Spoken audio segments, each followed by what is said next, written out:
Hello, boys. Petrie says they're a bit crazy out there tonight. Drunk, maybe. 0845 6060 973. If there's anything that's happened lately that you want to chat about, perfectly willing to do that. It's my day off too. I'll just relax, put my feet up, spark up a cigar, and wait for the flood of calls to come in. Just one moment. Oh, nothing so far, so I'll just carry on then. Fantastic weather today. Guess what's coming next? That's right. Winter. Oh, no. Winter is coming back. I read this, I couldn't believe it. Showers are set to... OK, this is news about what's happening now. And they're no better at predicting what's happening right now than they are about what's happening 5 days hence. Showers are set to hit today's bank holiday and also wash out the May 26th spring break as winter makes a comeback. Hail, snow, flash floods, all predicted by the end of this week. That seems hardly possible. Because you get a first hint of summer, and you think, oh, well, that's it then. I can put my woolies away and stash the umbrella, which, of course, you never use, because you think every time I leave the house with it, I'll lose it, or it'll get wet. But no. Piers Corbyn of Weather Action Forecasts said most of Britain would be hit. His forecast for thundery, blustery showers with hail and flash floods in the south. He said the north will have wintry showers, including snow. By the middle of the month, it's expected to heat up, and southern areas could have a short heat wave, despite widespread cloud and showers today. No, we didn't get that. Many areas will see warm weather.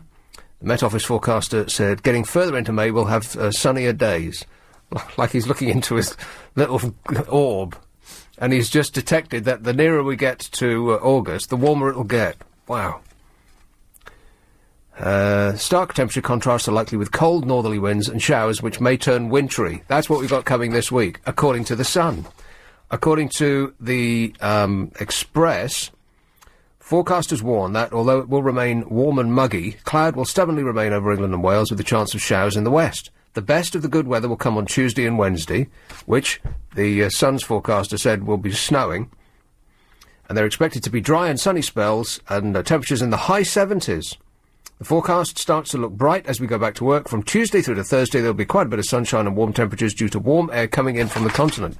The exact opposite of what the genius over at Action Weather said, which sounds like... It sounds like the weather desk at an American TV station. And now, here's Chuck with Action Weather. I never get why anyone in this country uses, when they talk about weather, they say it's going to be in the high 70s. We don't use Fahrenheit here. Yeah, we do. We do. Mentally, we do.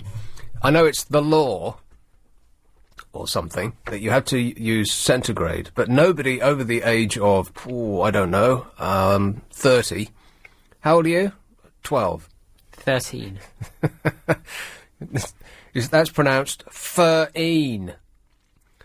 Nobody over the age of fur-een uses centigrade because that means nothing to us. High, like 20 centigrade, what's that? It doesn't speak of great warmth. 70, everybody knows what that is. Like, the opposite, its inverse is in winter, when 0 sounds cold. 32, not so much.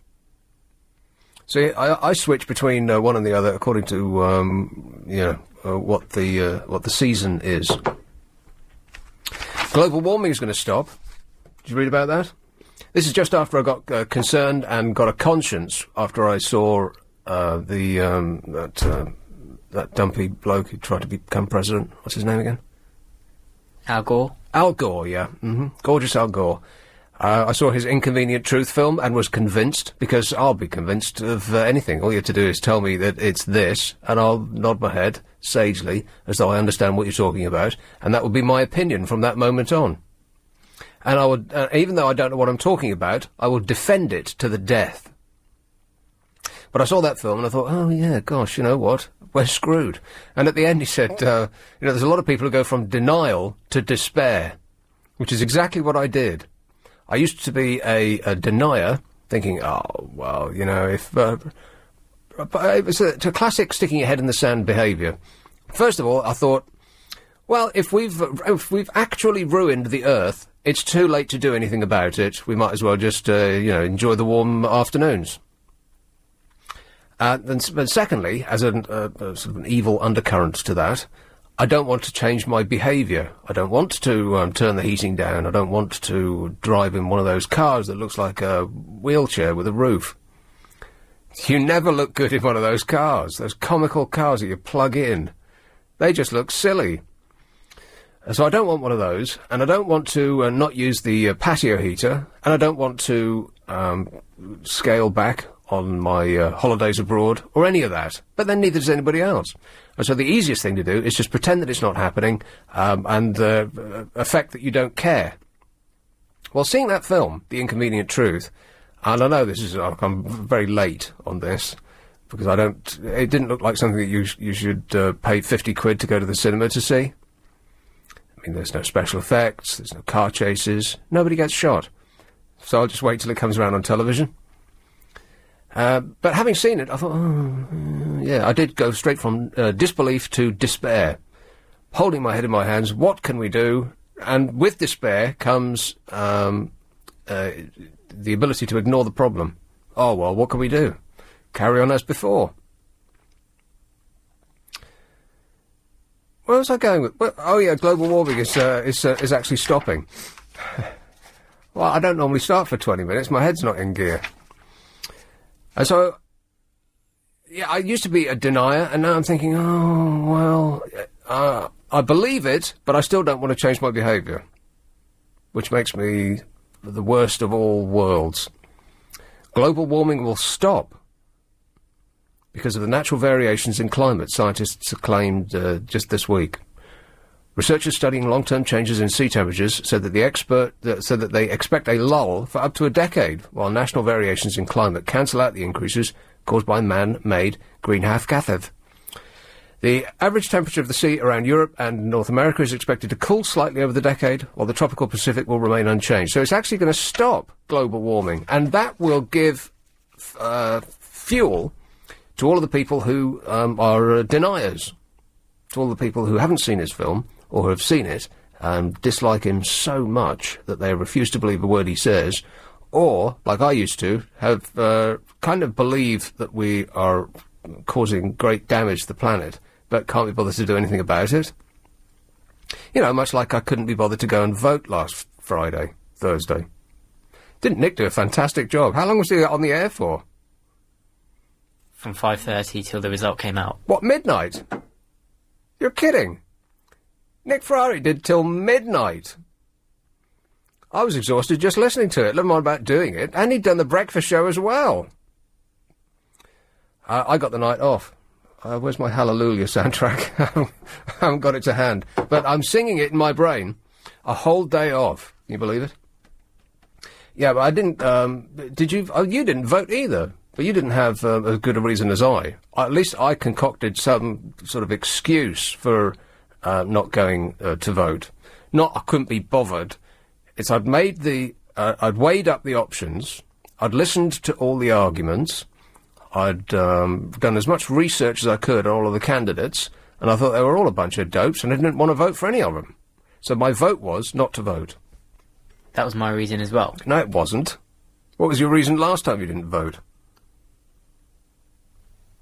I don't know. I was Yes. last time. You're still making that reason up. And there was Boris today in a policeman's hat. Only Boris Johnson could make a policeman's hat look like a clown's prop. He just looked properly silly in that. He's going to have to really try a lot harder in order to maintain the mantle of seriousness. New London Mayor Boris Johnson is to ban booze on tubes as his first act in power. Hands up who's concerned about booze on tubes. When he was going for this, he just kept saying the same things over and over, as though somebody had told him that these were the problems that Londoners cared about the most, and that he was just going to keep saying it until he went blue in the face. One of them was violence on the buses. Well, there was that one story, a couple of stories maybe, But are you fearful for your life every time you get in a bus? No, no one is. And his other was, I'm going to crack down on booze on the tubes. When have you ever seen somebody drinking on the tube? I'll tell you when. New Year's Eve, when they're getting steamed before they arrive. Yeah, but then everyone's in a good mood, and what difference does it make? It seems as though he's absorbed Londoners' concerns by osmosis. He hasn't experienced them himself. Well, of course he hasn't.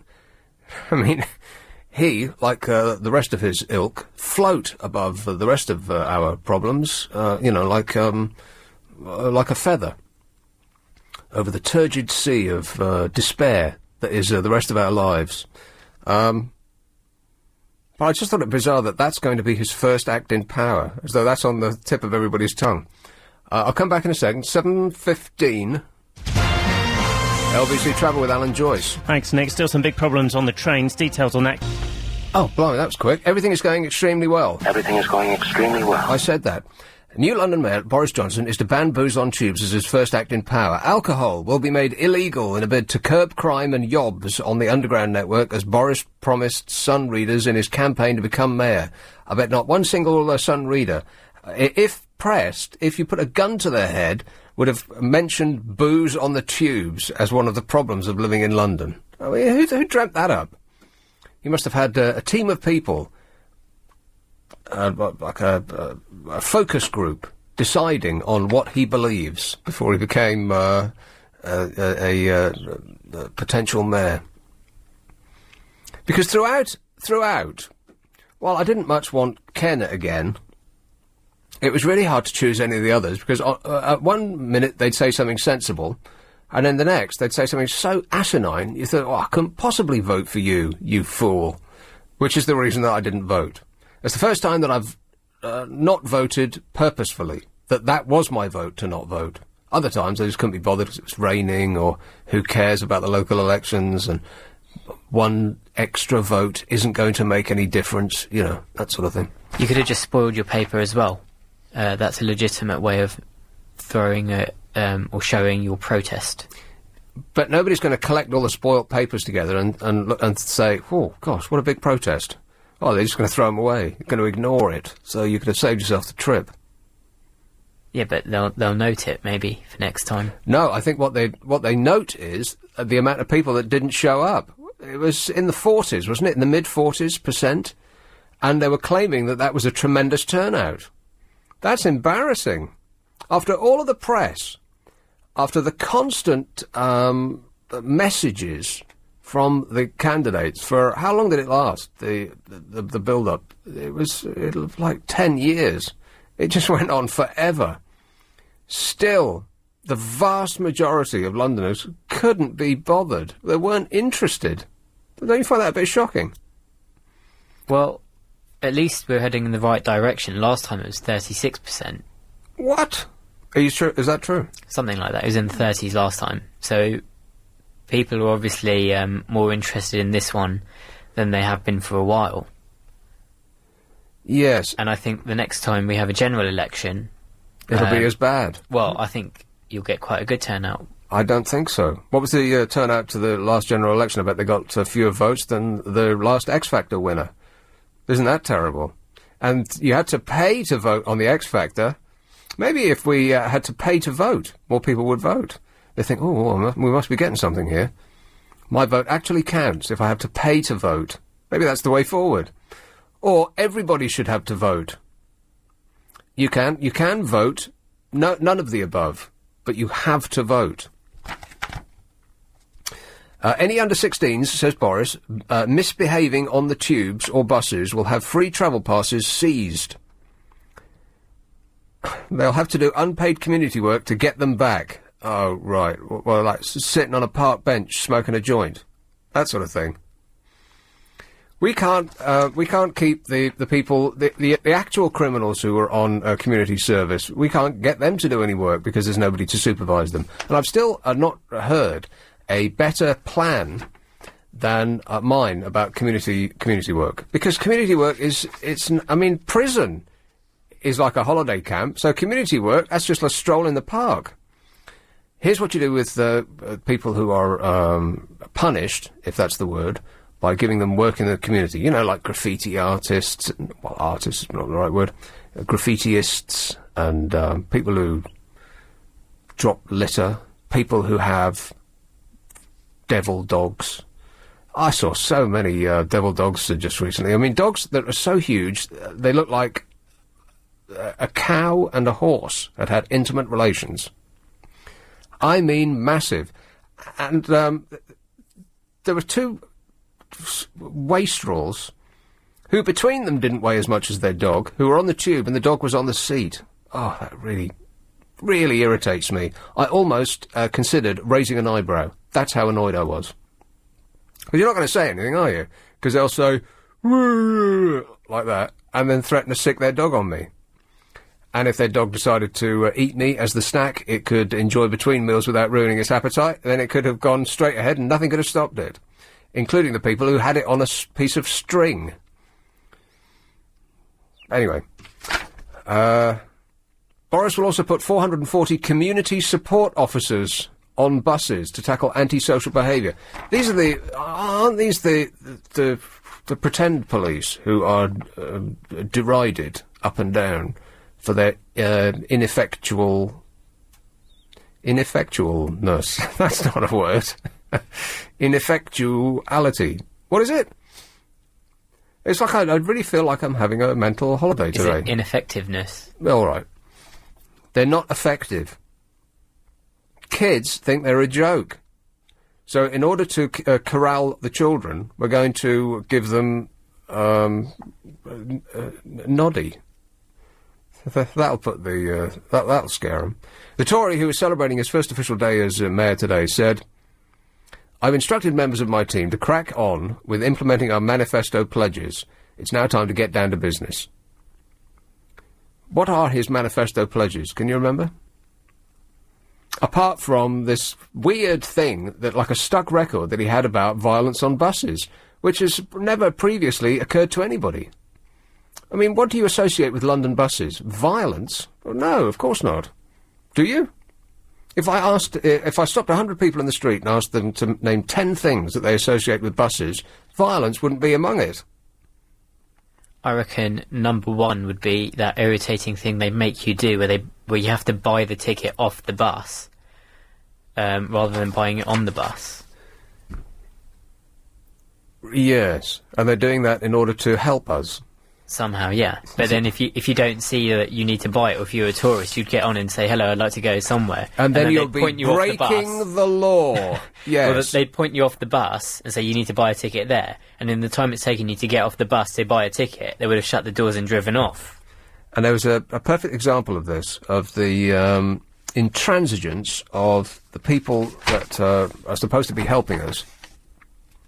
When an archbishop's secretary is going to end up with a criminal record, potentially, over a 20 pence shortfall in her bus fare. Rachel Mackenzie, 54, offered to pay the difference when an inspector said she didn't have enough credit on her Oyster prepaid card, but was told that she should be prosecuted. If convicted, she'll have to pay a fine of £1,000 plus legal costs. Mrs. Mackenzie, who works for the Archbishop of Southwark, said, "This is an abuse of the British legal system. It reminds me of the days when people used to get transported to Australia for stealing a loaf of bread. You become a criminal immediately. There are no shades of grey. I made a genuine mistake and was honest about it because I was sure that the British legal system was a just one. I wonder about that now." Last November, Miss Mackenzie boarded the number 12 bus that takes her to work from her home in East Dulwich, swiping her Oyster card over a reader next to the driver. Right? So she didn't sneak on the back where people get off in order to evade paying. She beeped her card right where the driver sits. She did not notice that the machine beeped to indicate that she had insufficient money on the card to pay the 90p fare. Well, what does that sound like? How are you supposed to know what that sounds like? Maybe it's a more aggressive beep. When a more aggressive beeper got on, an inspector, he checked her card, and she was told that she was 20 pence short. I told him it was an innocent mistake, that I had swiped the card next to the driver, and he hadn't said anything, and that I would pay the difference, she said. Perfectly reasonable. Exactly mirroring what I went through the other day. Allow me to share with you my pain. Again. Raj is raising his eyes to the roof. Can't stand it. She said, I reached out to get my purse, but he said I couldn't do that, and he had to report me. She's 54. She works for the Archbishop of Southwark. I assumed that common sense would prevail, she said. Yes. And that I'd get a chance to explain what happened. But instead, I got a form through the post, which I submitted, giving my version of events, and the next thing I got was a summons. Not somebody reading this and thinking, oh, well, obvious mistake, it was 20 pence, let's just let it ride, or we'll send her a bill for 20 pence.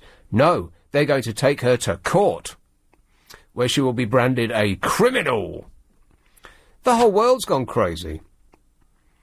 She must now appear before Sutton magistrates on May the 22nd. Free the Archbishop's one!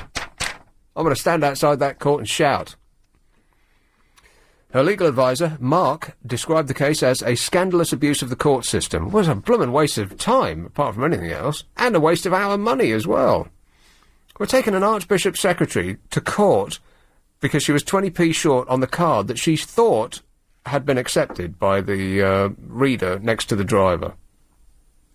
But I'm sure in some circumstances you can get on and have a negative balance, because that's happened to me before. Yeah. So the next time I go and swipe my card, it'll say you can't travel with a negative balance. So it's kind of like going overdrawn by 20p or something like that. Oh, no. You are a criminal and you're going to court. Overdrawn? It's not a bank. No, but it does that. If I have... It cost me £3.50 to get in the morning. So if I then... In the morning? Yeah. You get here in the morning? Well, in the afternoon. It's the first journey of the day that I make. So if it costs me £3.50 and I've only got £2 or £3.20... Right. Then it'll go over slightly. No, I don't think so. And let me travel. No. How do you know that? Because I told you, when I flash up when I swipe it the next time, it says I've got a negative balance. The spokesman for Transport for London says, fare dodgers cost passengers using public transport millions of pounds every year.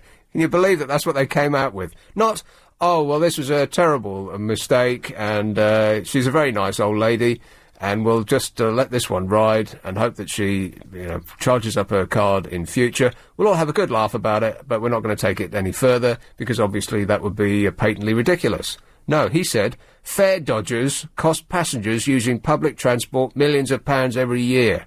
And to go with that, he would need to slam the door in your face. So you'd just gone to his house or his office, and that was the response that he gave. What an idiot. I mean, this is just ridiculous. It is as though they've declared war on us, isn't it? All of these people with caps... People of limited intelligence who have too much power over us. Inspectors. Well, you've got to uphold the rule of law, eh? 97.3 LBC. Yes, and Gordon Brown, after the drubbing on Friday night, he took to the airwaves over the weekend in order to, quell panic in the ranks, in order to firmly take charge and move his party on to a brighter horizon, and fell flat on his face, by all accounts. It was kind of embarrassing to watch, because he was on the BBC 1 minute, and then he was on Sky the next, and he wasn't having a very good time in either of those places, if you believe, if you believe your eyes, if you saw it, and the newspapers, except for one. Can you guess which one it is? Daily Star? No. They didn't cover that. Here's the Telegraph, which sort of, and the tone of this kind of sums up every newspaper except for one. Well, perhaps the Guardian as well. I didn't, there's not enough minutes in the day. Another morning, another offensive by Gordon Brown. Some of us had hoped that, as a son of the manse, Mr. Brown would at least refrain from being offensive on the Sabbath, but the poor man is in too much of a panic to think straight, says Andrew Gimson. This is in the Telegraph. Even Mr Brown's courage becomes, in these circumstances, a liability. He leads his troops over the top at the very time when the only sensible thing is to sit tight and devise a new plan of attack. Any Labour MP who watched Mr Brown's performance on the Andrew Marr show will have been driven to the conclusion that the only sensible thing to do with this Prime Minister is to shoot him in the back. For if Labour's situation looked bad before Mr Brown mounted this operation, it looked a lot worse afterwards. There was a pitiful absence of any element of surprise. Mr Brown launched his offensive long after dawn, and everyone could see him stumbling, revolver in hand, towards the enemy lines. He was a sitting duck. When Mr Marr asked him what he was going to do about the worst election results for Labour in living memory, Mr Brown replied, "The message is that we have an economic plan for taking us through these difficult circumstances." That's not even an answer to the question, is it? I mean, it's as though... That's so annoying about politicians. They come in, they've got good memory, you've got to give them that. They've been prepared and schooled by their advisors, whatever you want to call them, the shadowy men in the background, that these are the things that you have to say in this interview, regardless of the questions. Don't be swayed or swerved onto something that we haven't prepared you for. This is the thing that you have to say it, no matter what the question is.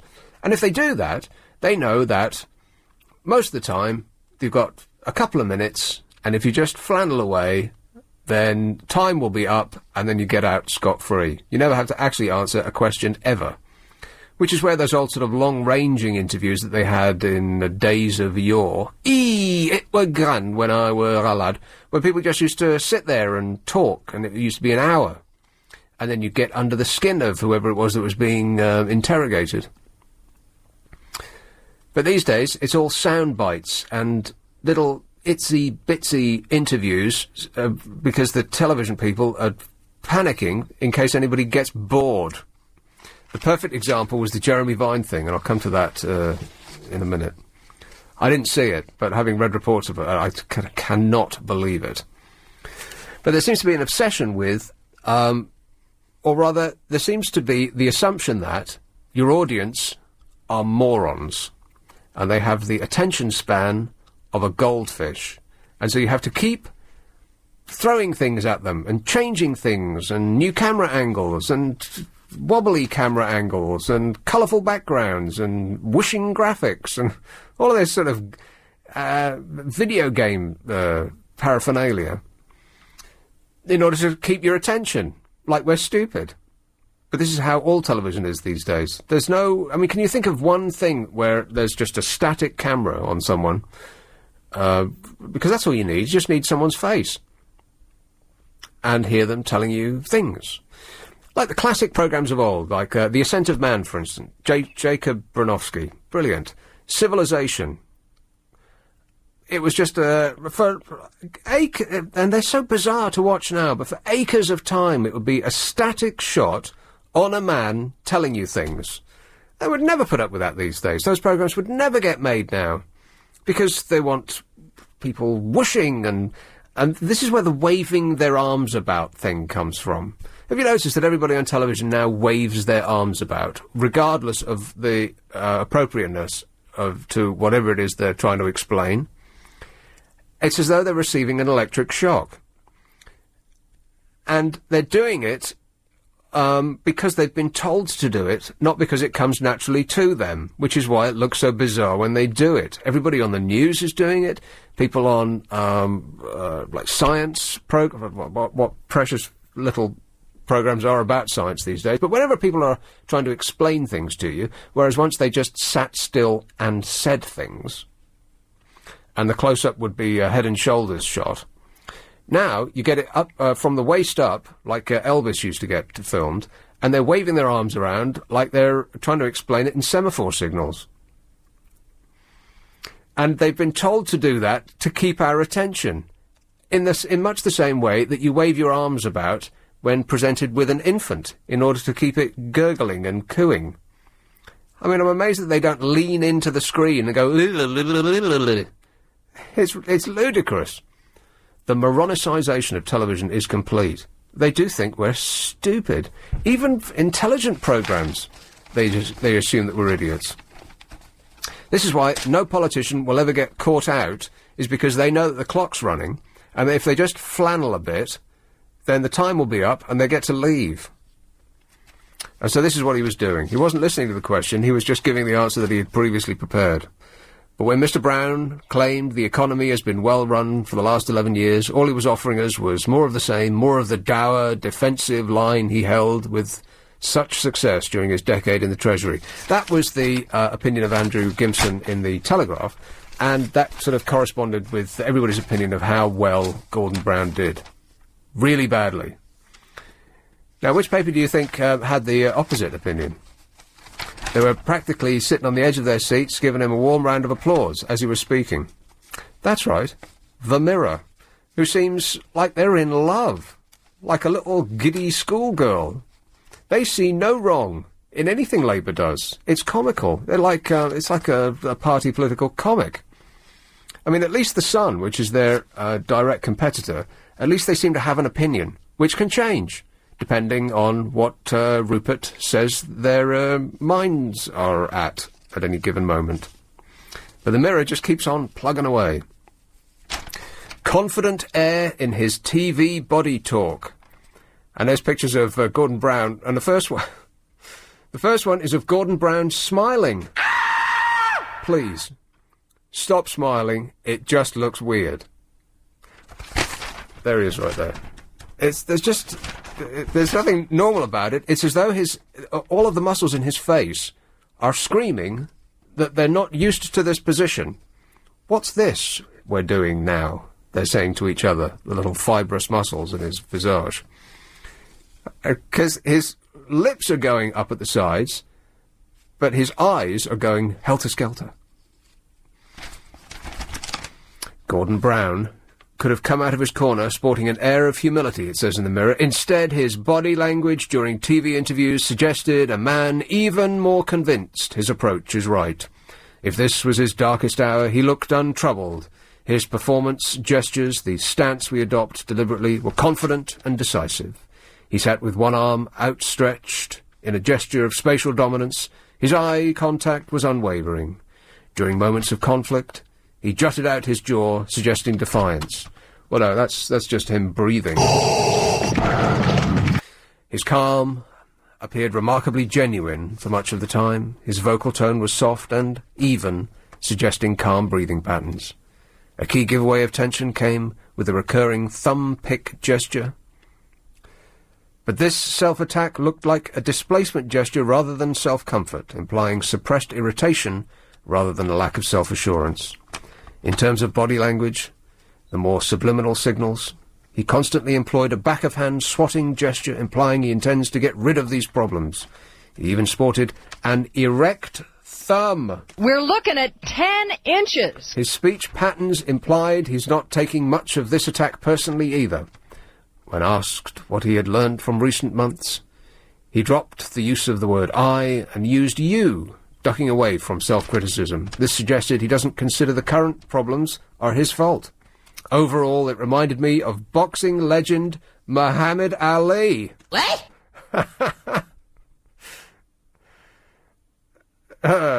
His strategy in the ring, when he would allow an opponent to punch themselves out before getting stuck in to win the fight. Labour fight back, confident air in his TV body talk. Genuine, defiant, decisive, unwavering and dominant, says the Daily Mirror. They're in love. Daily Mirror and Gordon sitting in a tree. Everybody. 7:44. We see travel with Alan Joyce. Thanks, Nick. In Dagenham, the A13 remains... Let's get back to it. A phone call?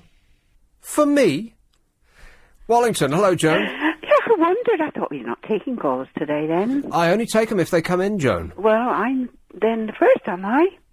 It sounds like you're the first, yeah. You're the first to me. I've been banging away for 45 minutes. Well, it was so good, and I was listening to it all the way home. Not all the way home in the car, but a bit of the way home. Yeah, in the that's car. the thing about me. Is And I was having a good laugh. I'm so good, yeah. But I thought because you were talking about the weather thing again, Yeah, I thought, I've heard this, and then I realised I hadn't heard it all, because you were just going over some of it again.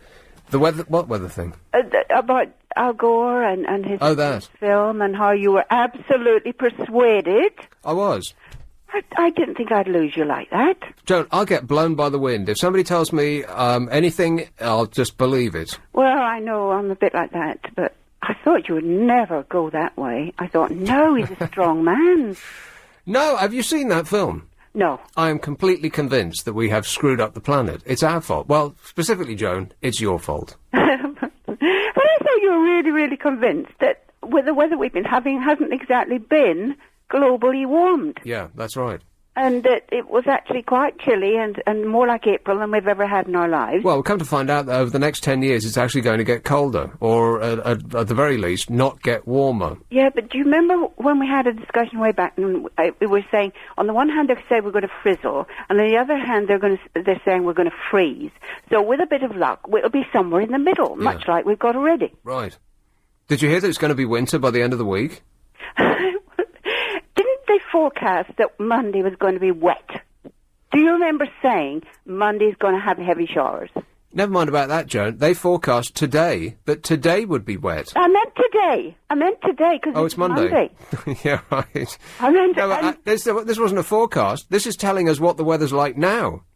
Oh. They can't even tell us what it's like right now. Well, I got sunburn. I have sunburn today. You did? Yeah. Well, not exactly burn. All right, not exactly burn. A little glow. But I feel glowy. Yeah. It's quite nice. Because we went to the seaside. You went to the seaside? I went to the seaside. And that's what I was phoning in about. Because I had a French market down there. Every time I go anywhere near a French market, I think, what is the point of a French market? Yeah, precisely. They're selling the very same stuff that you get in supermarket. But at a more expensive price. Much more expensive. Oh, God. I mean, there's bread, okay. We can get endless kind of bread here. The olives, we can get endless kind of olives here. Yeah. We can get that mustard with the gingham top. We've got that. What? It was a fortune. A little jar of mustard. They got, Can you make mustard by crushing mustard seeds and mixing it up with a bit of olive oil? Have you ever tried? I mean, do people do it themselves? I wouldn't think so, Joan. Why would you do that? Well, because I suddenly thought, I wonder how much it actually costs to crush a few mustard seeds, you know? Oh, there must be science involved somewhere. I don't know. I mean, the other day I thought to myself, what is all this mystery about pasta? You know how they say, oh, pasta, well, if it's homemade and it's freshly made, and I've never liked pasta, you see. And I thought... You've never liked pasta? No. That's like saying you don't like water. No. It's the blandest food in the world. It's like saying you don't like bread. No, but it's the texture. The texture. I don't like the texture. Right. Because it scares you. Rice, don't mind everything else, but I don't like pasta. Anyway, what's that got to do with French markets? Exactly. My experience with French markets, because they have one up my way every now and again, and they had all these French loaves. And I thought, they look suspiciously like the fake French loaves that I see in my supermarket. But that couldn't possibly be true because they've come all the way over from France, and they're selling this stuff. And it was at the end of their little shift there, and they were giving them away for like 20p each. So I thought, oh, what the hell? I'll buy 5. That's £1. Were they any good? They were those loaves that they sell in... No. Yes, they were the very same ones. They'd gone to the supermarket here. They'd bought our version of their bread, which is rubbish. All those so-called French loaves that are just our white breads, writ long. And said that was your genuine French bread. That'll be £2 each, please. And of course, at the end of the day, they had to either throw them away or give them away. But that's another thing. The French bread that people, ride their bicycles with and walk around with and have them sticking out of their pockets all over France. No, that's not bread, John. Well, I've often said, it's a kind of, what do you call it, a statement. But that bread won't keep a day, Well, never mind about a day. It won't keep an afternoon. No, and that's why you have to keep going out for more, isn't it? You have to eat it right now. But, I mean, I really love baguettes that you get here. Yeah, you can get good French bread here, but most of that stuff they sell in the supermarket that is the same shape as isn't. It isn't. No. But I do like a nice light baguette. Because, of course, people wouldn't put up with that here. We wouldn't put up, the supermarkets think that we wouldn't. We wouldn't put up with bread that is stale almost the moment you get it back to the house. No, we'd say that's no good. Yeah, but we bring it back and we want a refund. But they have this big thing about their bread, Compensation. And it's as if they've never actually shopped in England, ever. French markets. In fact, farmers' markets are rubbish as well. That's the same stuff that you get. Huh? Well, except for the sausages and bacon. I can buy sausages and bacon. No, but it's better bacon. No, it is I better very much bacon. doubt. I seriously and doubt marvellous that. Sausages. But it doesn't come in hygienic plastic wraps. No, you have to eat it. Well, you can put it in the freezer, I suppose. But if it was just for that, I would say our markets. Oh, and now and again, I get one of those little pheasants. Pheasants? Yeah. And, they're very small, but they're only about £5. And they're lovely. Do I mean pheasant? I do mean pheasant, don't I? Yes. Pheasants? Like that? I think they go moo-moo, don't they? Do they? Oh, yeah, you were right. Yeah, that is a pheasant. Yeah, and there's something, but other things, I think, no, it's all too expensive, What do we want to bother with that for? But yes, all the sausages are just terrific. I think that you talk yourself into thinking that they're better just because you bought them on a stall that's got flies on it. It's funny that they're allowed to be a bit unhygienic. A bit? And, but that reminds me, when I was in... Where was I in? I don't know, Joan. Those street markets that are in London where they sell vegetables and fish, and there's one in, was it Brewer Street? Oh, yeah. Brewer Street, right? That's the one just north of Soho, where the nudie shops are. You know, Rog. He's got an account. I wouldn't... Are you kidding? You buy fish off a stall in the road? Who would do that in their right minds? I know, but that's funny how they don't seem to come under the EU regulations. Yeah. How do they get by? How do they wash their hands? And all this hygiene. Hygiene? Yeah, all that. And yet, they have made more and more restaurants where they have the tables out on the street. Now, if you're sitting out in the street having a sandwich... Your hair will fall out. Yeah. That's actually true. People's hair falls out because of pollution. They just come to find out. There's the dust blowing down the street. There are cigarette packets blowing past you. And it's all very, It's filthy, seedy, disgusting. Yeah. Or even if you had a picnic in the park. Now, why don't they stop you having a picnic in the park? Well, I don't think there's a greater pleasure in the world than having a picnic in a park. Lovely. But they couldn't they? Could say it's unhygienic. Well... Or in the field, where maybe cows have been.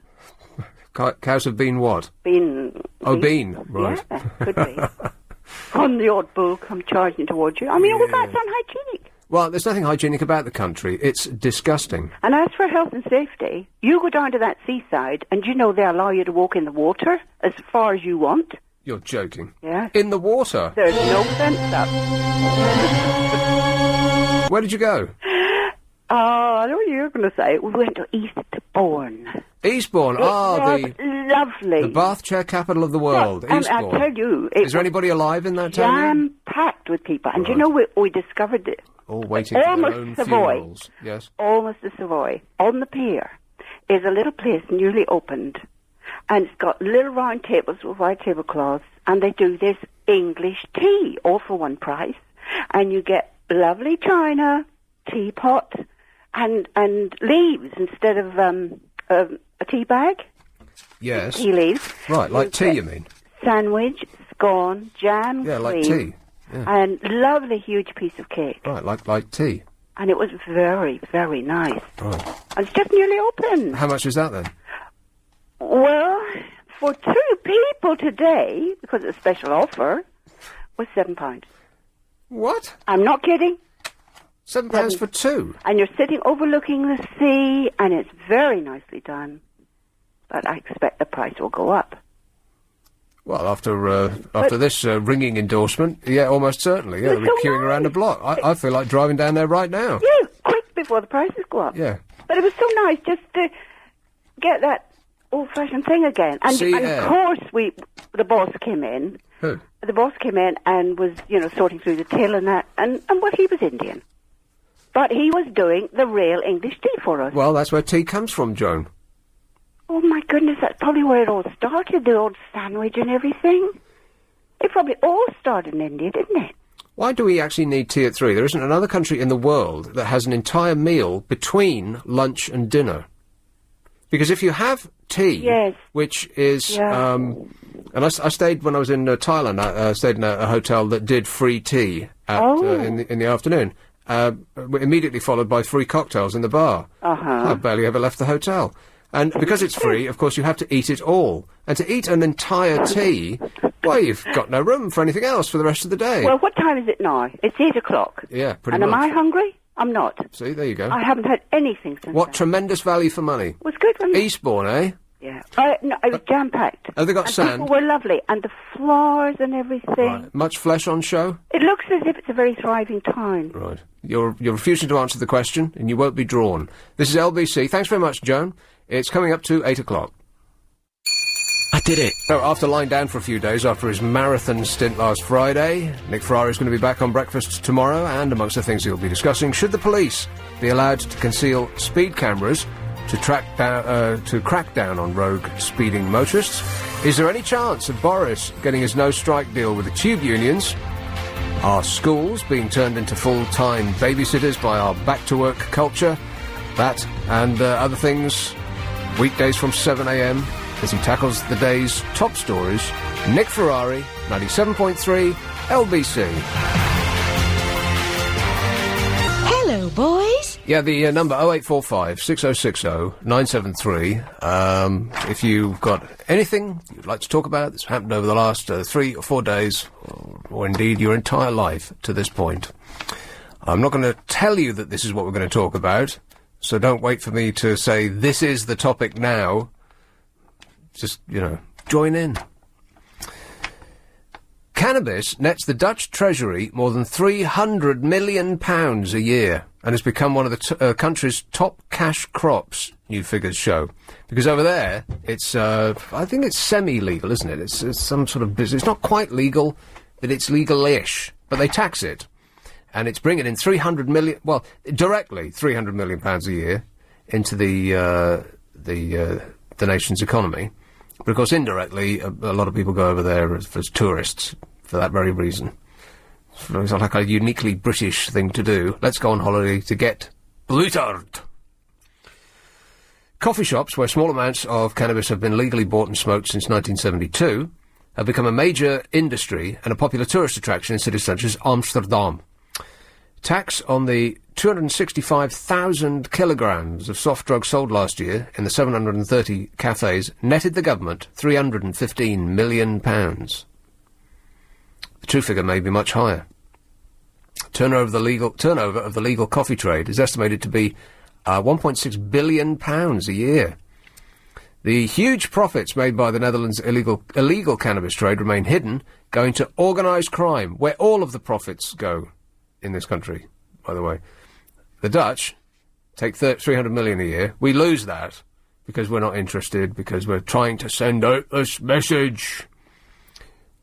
All of the profits made by the sale of drugs in this country goes direct to organised crime. We've made sure of that.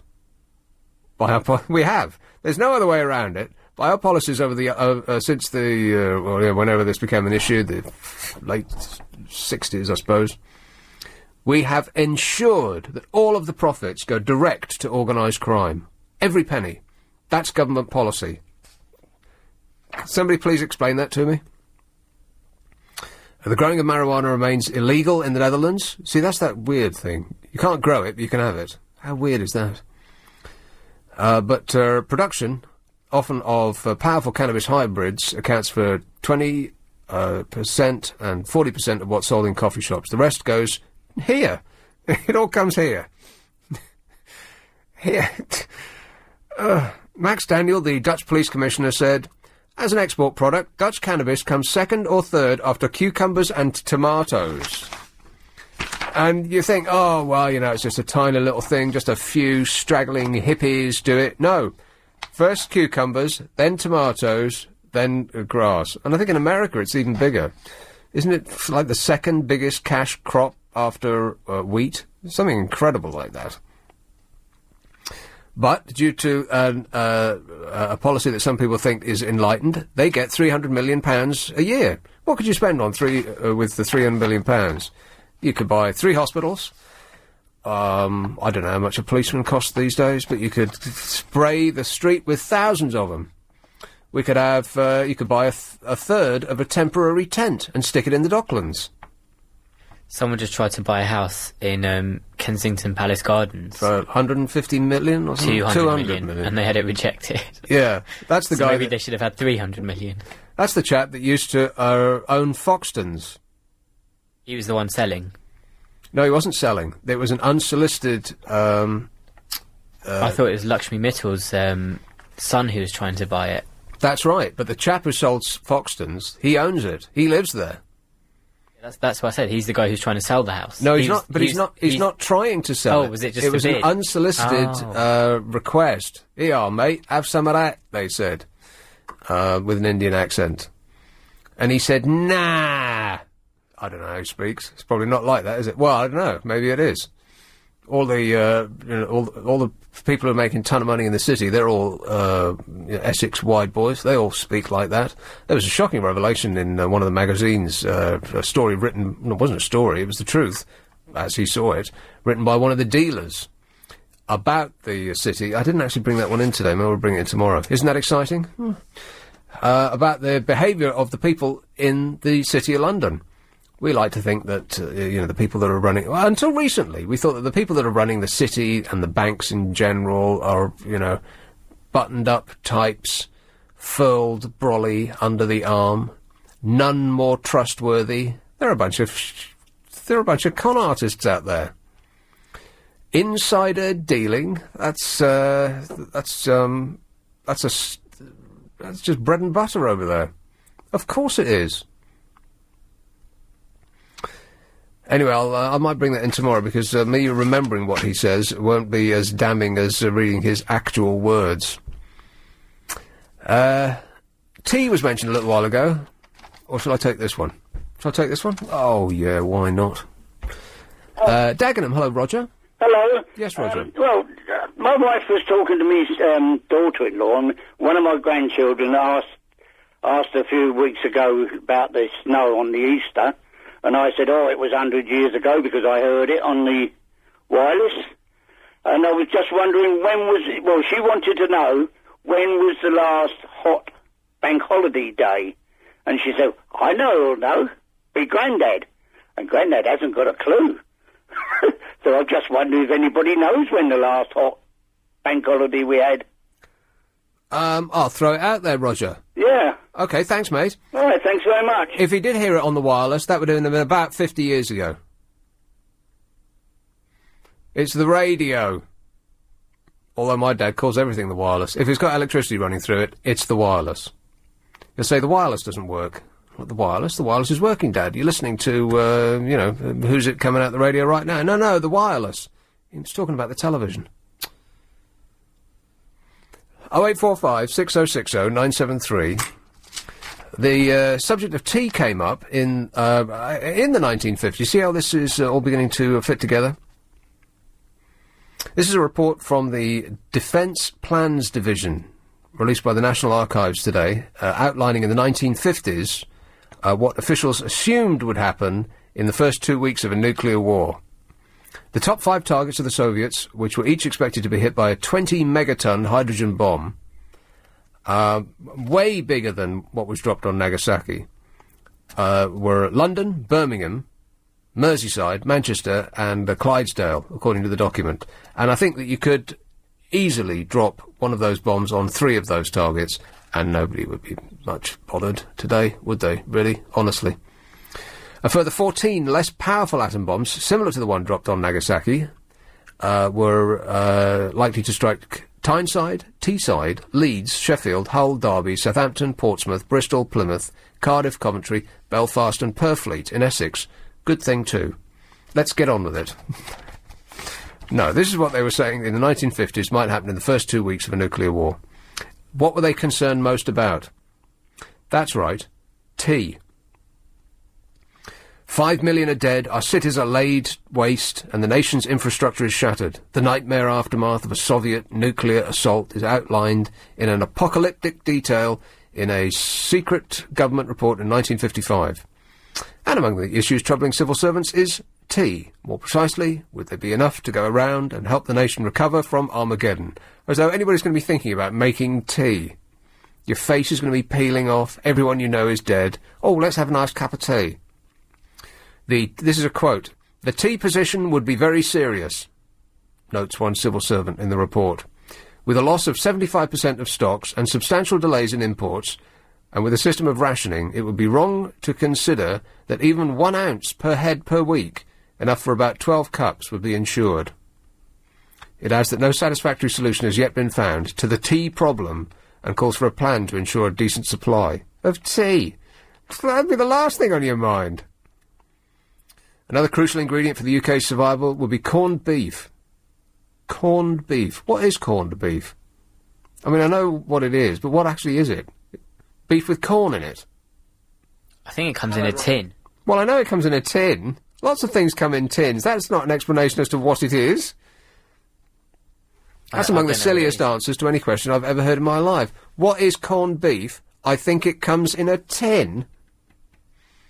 I'm just using a process of journeying through. Right, just flapping your gums in order to make a get noise. To the answer. Okay, well, we're at the very early stages of this journey. I can't wait to hear where it leads. Go ahead, amaze me. Oh, he stopped. For a cup of tea. Corned beef. What is corned beef? Is it beef with corn in it? And if not, where's the corned part? It's beef that's been corned. Sounds... I don't know. It doesn't sound very nice. Well, it isn't. And are you rushing to find out the answer? You've got the internet in front of you. Use it. Officials recommended putting aside 240,000 tonnes of corned beef, noting that it is an ideal food for stockpiling and praising its nutritional value. Oh, blimey, I think I'd rather be one of the dead. Corned beef. It's horrible. I am keen to know what it is, by the way. I'm going to wait till you get to the travel, and then I'll do it. Oh, right, okay. Travel. You relax until then. Oh, you are. 8:14. LBC Travel with Alan Joyce. Thanks, Nick. We're just looking at some... Anybody care what this guy thinks? No! Corned beef is a cut of beef, usually brisket. Do you know which part the cow... which bit of a cow is a brisket? Is it the shoulder? No, it's the front, breastal area. Oh, no, its breasts are at the back. How weird is that? Its breasts are at the back. They're behind you. Isn't that weird? That cow's made wrong. Anyway, it's... You know what someone could have said? Sorry. What? They're Yes? They're behind.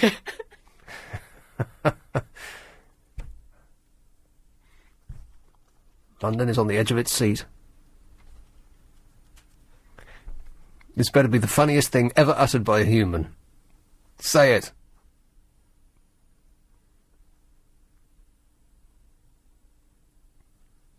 They're behind moo. Corned beef is a cut of beef, usually brisket, which is its frontal area. The corn ain't corn at all. It's grains of coarse salts. Did you know that? No, I didn't know that. No, it's like an education, this show, ain't it? No. The 1621, the first reference to the term corned beef. And it is apparently, so it says here, associated with St. Patrick's Day, when many Irish Americans eat a traditional meal of corned beef and cabbage. No, they don't. Oh, that's Wikipedia, you know. Hampstead. Hello, Robin. Oh, hello there. Yes, yeah, hi. I just wanted to talk about the community support officers. Yeah. And I sort of felt that it'd make a lot more sense if we let the policeman out of the police station to run the street, run the beat, and put the community support officers inside the police station to do all the bureaucracy. Yeah, that makes a lot of sense to me too. Well, they do have a bit. There is the sort of workload is delineated a bit like that, because when I had my car broken into, I didn't speak to an actual police person. I spoke to secretary, I suppose. It's like a civilian who works there. So they do have them, but not enough to actually do the work that's keeping the bobbies off the beat. Yeah. Well, I mean, you've mentioned quite a few points tonight. It really is, what a crazy society we're living in this Big Brother state that is sort of trying to criminalise, innocent people or just a small mistake on a bus, And, I've known much better times myself. I'm 58 now, and, I just sort of feel even this business of putting community support officers onto buses, why not just put a bus conductor on there, I mean, it was so much easier. I mean, all this Oyster card rubbish and everything, and people forget to swipe their card, and then they get into trouble. I mean, it happened to a friend of mine recently where a similar thing happened to him. He's unemployed, he doesn't earn any, he's got no money, and he got on a bus and his Oyster card didn't quite cover it. He didn't realise it. He got pulled off. He ended up with a £75 fine, and of course he couldn't pay it. And next minute he's getting threatened with bailiffs. Right. In what sort of crazy society are we dealing in? And we don't seem to be standing up against it. I mean, I think this is why LBC is so great, because you actually hear the public's voice coming through, and it's refreshing to hear people, speaking about all these sort of problems. Well, often you do feel as though these things are only happening to you. So it is good to get other people say, yeah, that happened to me as well. And so you do feel as though you're not alone, and you're not being personally picked on.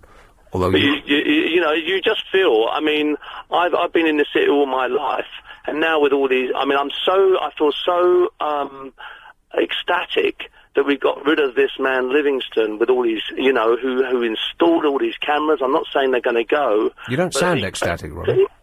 Well, I probably don't sound it, but at the time I was quite ecstatic to realise that at long last we got rid of a man who had made a lot of people miserable in this city with his very oppressive regime and rules, and he's turned it into a dungeon full of cameras. And, for anyone who's lived here all their lives, we're not used to this way of life, this Big Brother sort of society. Neither is anybody else. It's just us. In the world, if you look at a map of where all the CCTV cameras are in the world, they're all here. I know. I mean, it's a disgrace. And why are we putting up with it? It's the British way, isn't it? We shrug our shoulders, we grumble a little bit, and then that's it. Well, I mean, I'm a happy-go-lucky sort of guy, but I'm quite happy to be a world champion grumpy old git now. You don't sound that happy-go-lucky. Well, I'm probably a bit tired. Oh, right, tired.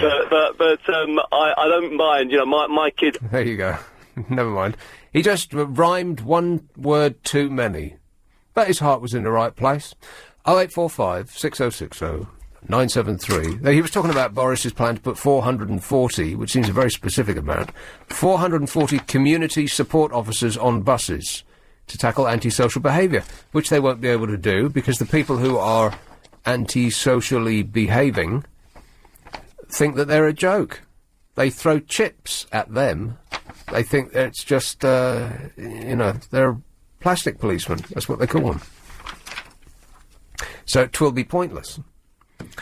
Did I do this tea thing? Got swerved off onto something else there. Oh, we went on to corned beef. That's right. Corned beef and cabbage.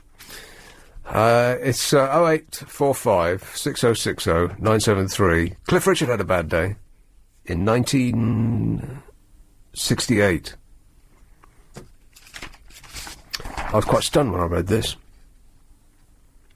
You remember Congratulations, right? Even you, Raj, must have heard the song Congratulations. I've heard it, yeah. Yeah. Do you remember the song by Maria Felix de Los Angeles Santa Maria Espinosa? Of course, he doesn't. She was fantastic. Her one that went la la la. Sir Cliff Richard, I'm just going to call him Cliff Richard. Because my name's not Mr. Nick. Why is he Sir Cliff? He's just Cliff. Can we leave it at that? Title of nobility, though. He's earned No, it. he isn't. He's a silly pop star. What's he earned that? Why is he a Sir? Just because he's been rich for a long time. Ludicrous. Sir Cliff Richard was cheated of victory in the Eurovision Song Contest of 1968 when General Franco's fascist regime rigged the contest to boost Spain's image, it was claimed yesterday. The Spanish entrant, Maciel, whose real name is that thing that I just said, whose ditty was La La La, beat Sir Cliff's congratulations, ! By 1 point in the contest at the Royal Albert Hall. He was the judge's favourite until the last moment when there was a sudden surge of votes for Spain. Very suspicious. A documentary filmmaker has now claimed that Spain's only Eurovision win was, I mean, you think French pop music's bad. Have you heard Spanish pop music? Oh, struth. I mean, in France, they make their radio stations play French music. By law, they have to. And they do it by law because nobody actually wants to hear it. But in Spain, no government would dare. A documentary filmmaker has now claimed that Spain's only Eurovision win was secured by corrupt television executives from the state-run television network. He claims that RTE executives toured Europe offering cash bribes and promising to buy television series and hire unknown artists from other European nations to influence the vote in the competition. At the time, the winner of the competition was decided by a panel of 10 members from each of the 17 countries taking part. Experts, they were. Each judge awarded 1 point to their favourite song. Franco's fascist regime believed that a European win would improve Spain's image abroad and boost the package holiday industry just starting to develop in the Costas. This was the late 60s, remember. Maciel, this Spanish entrant, 60, whose real name is Maria Felix de Los Angeles Santamira Espinosa, went on to become one of Spain's best-loved singers. Oh, she's fantastic.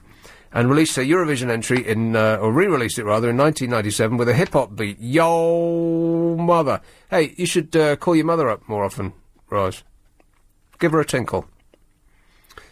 The original version, written by, was in the Catalan language, but Franco insisted it be sung in Spanish. Sir Cliff, who was knighted in 1995 and is now 67, made a second attempt to win the Eurovision thing in 73 with Power to All Our Friends. Who could ever forget? Much as though we've tried. But he could only finish third behind Luxembourg. Oh, it must have been terrible.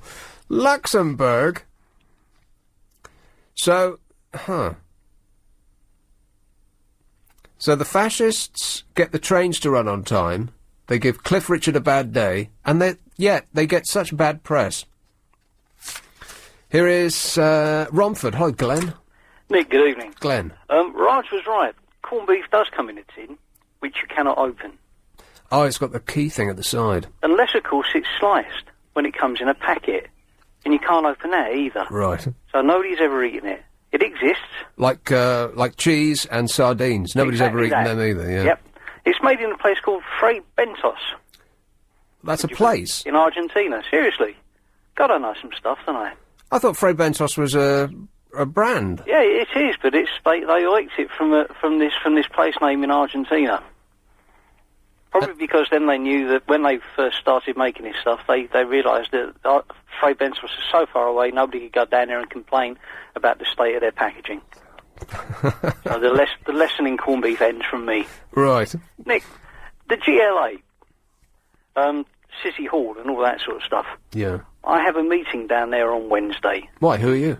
I'm just an ordinary member of the public with an idea, but I've got a second meeting. It's a second meeting down there, so they're a bit interested, or at least they were. Yeah. The first one took place at the end of November last year.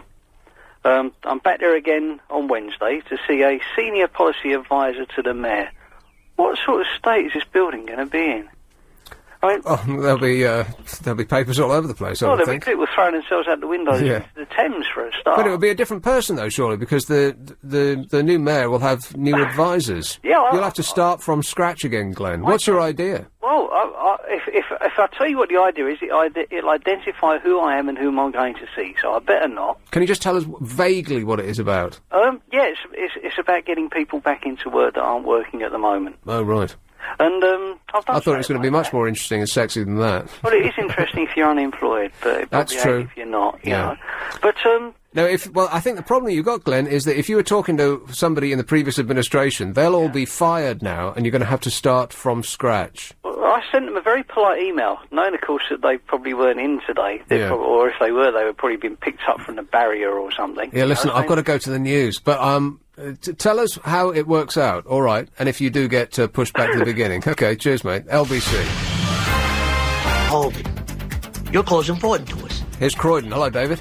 Hello, my friend. How are you? Good, thanks. How's the crack? Are you well? It's... The answer to that would be not so bad, not so bad. Right. So I was just tuning into your radio station, and it was kind of a funny comment that you made saying how that nobody in Ireland would eat a corned beef sandwich.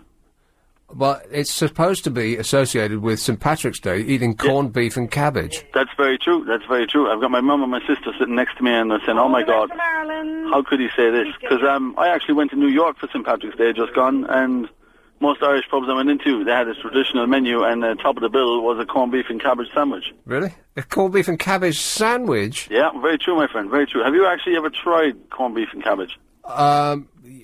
Under duress as a child, yes. Well, you see, under duress as a child, most children in general won't eat vegetables as it is. But No. I truly believe if you were an adult and you were to put a little bit of salt and pepper on it, that sandwich would taste divine. Yeah, I bet. But it still have corned beef and cabbage in it? Corned beef and cabbage, my friend. It's delicious. You should really get amongst it. Yeah, I definitely won't be doing that. It sounds repellent. Repellent. That's a bit harsh, I do believe. But then you'd be drunk by the time you'd eaten it, right? Oh, Jesus, no. That would be your breakfast to start you off on your day. Well, like I said. But I'm sure if you were to ask the question out there, I'm sure you would get a lot of response to say Right. that, And what was St. Patrick's Day like in New York then? It was absolutely fantastic, to be honest. I'd never actually witnessed anything like it. I had to pinch myself a lot of the time to understand that New York was... It was pretty cool, you know, like they really had big celebrations and a big parade. And what I found very different from New York to Ireland was, like all the bands that would march down the street, especially the bagpiping players that belonged to the fire brigade system or the just, you know, the general services and public, they would all walk into the pub as a group. And they would blow the pipes, and the pub would just erupt, and it was quite an atmosphere. Actually, it was pretty cool. Right. Yeah. Okay. Well, thanks for that, David. No worries. Thank you for listening to me, and thank you. Okay. Cheers. Cheers. Bye bye. 0845 6060 973. Of course, playing the bagpipes is going to become illegal. This came out. You're looking at me like I've just lost my mind. This came out a little while ago. Playing the bagpipes will be illegal unless you can be provided with ear defenders. Not because they sound so bad, it's because they sound so loud. Health and safety. Exactly. And so, got up in all their kit, you know, with the ski and do and their kilts and their sporrans and all that folderol that they put on, marching up and down in front of the Queen. They're all going to be having those luminous orange things that people who are digging up the roads have got on their head. How silly is that going to look? It's the law. Here's a call in Kenley. Hello, Tony. Hello, mate. Tony. This could be one of the last times I ring you up. Because I might get banged up for not paying the most ridiculous parking ticket I've ever had. It said on the meter, no charge, Sundays and bank holidays. Right. Went back to the car, ticket. And I caught the bloke, because he was just whining out. And he said, it's not a bank holiday, it's May Day. What? And he carried on writing it out. Well, now, hang on a minute. I just came into the congestion charge zone early, thinking it was free today. Is it free today? I think it normally is on bank holidays. Well, yeah. What does he mean it's not a bank holiday? It is a bank holiday. Well, of course it is, but this bloke who couldn't speak English hardly just carried on writing it out, and I was sort of going into one a bit, but he wasn't going to listen. Right. I'm just not going to pay it. They're telling you when you shouldn't even be done. I just can't believe it. I just cannot believe it. And I know it's one of your favourite topics, parking fines. So.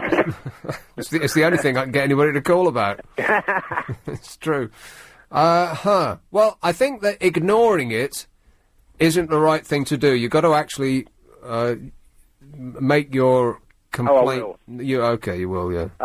Well, I had to go up to the office to get some papers for a job I'm doing tomorrow, and I'm not going in the office, so I've forgotten. And I've had problems with parking tickets renewing and cancelled before, so... And they've never got me yet, so... Right. They're not going to win this one either. Okay. Good luck, Tony. Keep fighting the good fight.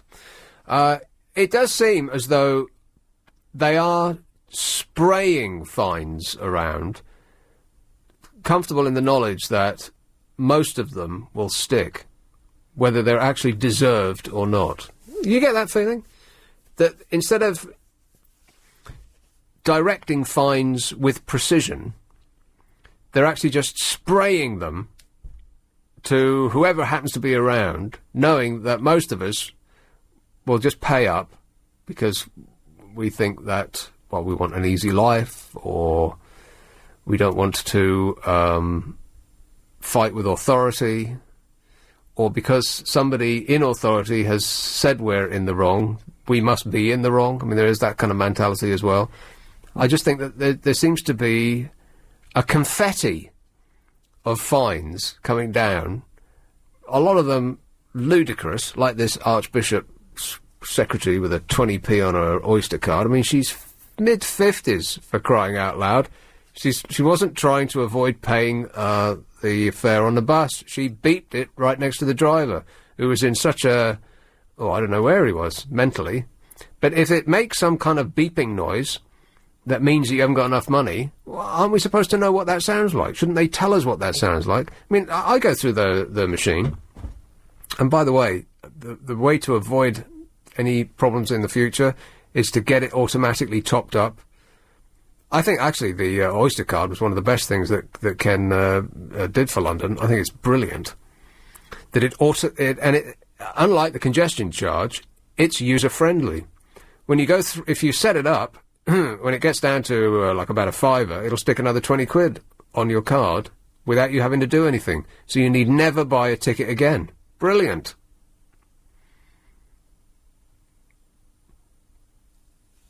But what if you buy a car and it keeps topping up? Then you won't get your money out of it. You can't get your money out of it if you don't use your card, can you? Well, it won't keep topping up unless you go under a £5.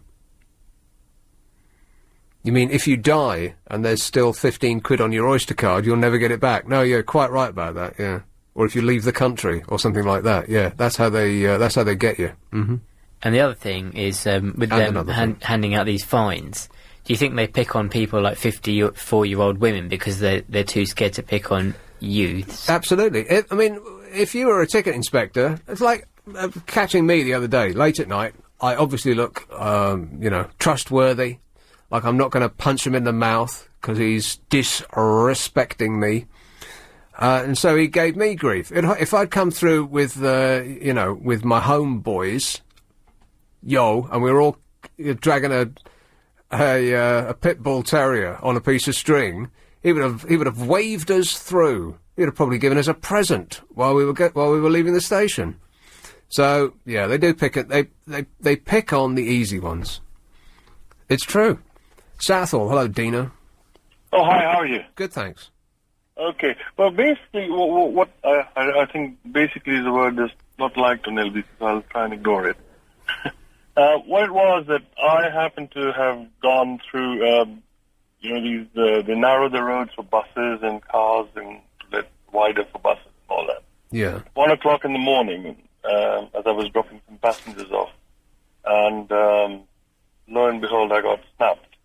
And I've got a ticket for £60, which now has become £120 because I wouldn't pay it, and I argued with them, and then in order to appeal further, they have to double before they will consider it.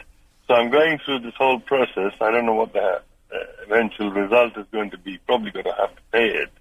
But as we were talking about earlier about spraying fines on people, I thought I'd sort of bring this up as well. It's a difficult situation, really. These large fines are being imposed on us for silly little mistakes. Or maybe it wasn't a mistake. I don't know. I can't remember at 1 o'clock in the morning why one tries to ease one's way home. Yeah, well, it's just, silly little mistakes, like you're not looking at your speedometer all the time, which is against the law. You need two eyes looking in different directions. Absolutely. But, I mean, the point is this, that for having just gone through a wider passage, because I've got a 8-seater van, which is quite wide, and so I ease my way through there, and so far they are not accepting it. Let us see what will be the outcome. I'm coming towards the end of it. I might have to go to some hearing of some sort. Yeah. Well, they'd be prepared. And this is the problem about once you set your heels in and you say, right, okay, I'm going to fight this, their financial pot for fighting any given issue is limitless because they're using your money to fight you with. Exactly. And I mean, I have a favourite phrase I've coined, which I'm not going to say on the air, but I mean, we are being, I don't know, as you said, I think probably you said, they're using your money to fight you, and we have become, I said that just now, enemies of the state or something. Yes, they have declared war on us, and they're using our money to fight us. I know. Because if you do fight these tickets and you go to court, of course you're spending your money, and if you lose, it'll cost you. Well, they're saying that if this nice lady, the Archbishop's secretary, who got on a bus with 20p less on her ticket than on her Oyster card, if she fights it, she'll have £1,000 fine and court costs. If she loses. If she wins, of course, the council will pay court costs, perhaps, if the judge gives it that way. But they don't care about that because it's not their money; it's your money. There's a constant need from the government to raise more and more and more money. Yeah, it's weird, isn't it? What are they doing with it? One wonders why. You know, I mean, obviously Boris Johnson has said that he will bring it all out in the open to see how the money is being spent and all that. Yeah. We'll wait and see. Well, yeah, we'll believe that when we see it. Exactly right. Yeah. Absolutely. Well, one thing that he has said he's going to do is to stop printing that London paper, or it's a London paper, right? Or is that what that freebie? Maybe it's affecting the sales of Evening Standard. No, not that. It's the mayor's freebie sheet, whatever that is called, that propaganda thing that Ken Livingstone used to send out. I hope that he also stops all of those posters which have Mayor of London written all over them. Every poster on the tube which is telling you something that's good about London has always got Mayor of London written on it, even though it doesn't... Perhaps he was trying to say what he's actually doing for London. I mean, obviously that doesn't seem to register very well with the... It always struck me as using our money to advertise his worth. You're obviously not his fan, Well, I'm not really a fan of any of them. It's nothing personal about Ken. I just think they're all like that. I know, but I mean, I don't know whether you've got time to listen to this, but I'll tell you a weird thing that happened on a couple of occasions. I noticed. I live in Battersea area, and when they're talking about extending this congestion zone, I saw the caravan parked in the most obscure of places. Twice, not once, twice. Right. Trying to tell people that this is like a consultation kiosk or something. Yeah. And telling people what's going to happen, and they would register their views, etc. But I confronted these people and I said, "Why are you parked here? There's nobody here you can actually pass this information to." Yeah. And that was absolutely weird. Waste of money. 6 or 7 people there. I don't know how much they get paid, £100 a day or something. But this happened twice. I saw a van parked in a Boots car park, which unfortunately had nobody there, and then in a side street off Falcon Road somewhere. And this is the God's honest truth that I did see these people. I told them, "What are you doing here? I mean, if you're going to do this leafleting or whatever you want to do, It has to be in a more busier place. Go into Asda and do it, which is busier. Well, then they'd be bothered by people. Exactly. But I mean, I think I heard somebody say yesterday that basically he was going to go ahead with it regardless. So I mean, I'm for him and I'm against him. I'm being trying to be as fair as I could. I mean, I quite like overall he wasn't too bad. Right, but now it's a brand new day, and we'll see what we get. Thanks very much, Dina. Bye-bye. Cheers, mate. 0845 6060 973. It's 8:46. LBC Travel with Alan Joyce. Thanks, Nick. Just getting an update. You know, a little while ago I said, I wonder why animals haven't started attacking us yet. Because food is short on the ground. Some species that are indigenous to this country are beginning to die out because of a lack of food, and they're being driven away by stronger competition from other countries. That, you know, animals that have been brought in and are taking over. And I was wondering why they haven't started to compete with us directly for space. It started. Ravens. High in the darkening sky, a flock of enormous ravens swoops and swirls. Narrow, black wings stretched wide, heads protruding forward and huge beaks scything through the air. You scared yet? Every few minutes they let out deep, throaty, honking calls as they soar effortlessly circling around until finally they spot their prey and swoop. But forget dormice, voles, or even small furry rabbits. These sinister-looking birds are feasting on something far larger. Newborn lambs. I thought ravens picked up dead things. I see dead things. How can a raven pick up a newborn lamb? With its feet. Are they that big? Instead of hanging around for a few discarded bones or forgotten carcasses to pick through and claw at, they said, forget this, I'm going to kill something. They're now killing live farm animals by pecking them to death. In horrific scenes reminiscent of The Birds by Alfred Hitchcock. Farmer John from near Aviemore has lost more than 40 animals in the past few weeks. It's like something out of a horror film, he says. They're horrible, horrible birds. But they see the young lambs and they just fly down and they help themselves. Sometimes you find a carcass, and you're not going to like this bit. You ready? Sometimes you find a carcass with the eyes and tongue pecked out, but sometimes all you find is the skin. They peck away until nothing is left. Little peckers. And while some animals have been pecked to death, others have been left to die in agony after birds have feasted on their... Oh... Ew, it's... I won't read that bit. Ugh. Anyway, they peck at you, and then they leave you to die horribly. Half-pecked. Why don't they just stick the newborn lambs in a barn or something where a raven can't get in? Or they could slaughter them and stick them on your plate. Ooh, so yummy. Jimmy Mills, a farmer from Stratherick in South Inverness, has lost 7 lambs in just 3 days. The lambs are born at 1 p.m, and by 4 o'clock they've all been eaten to bits by the ravens, he says. According to the National Farmers Union of Scotland, it's no longer just lambs. Raven attacks have become a huge problem across a wide area of the country. We have substantial evidence of them attacking adult sheep and calves, too. Calves? They're huge! They're like calves are bigger than any big dog, right? They should learn to defend themselves.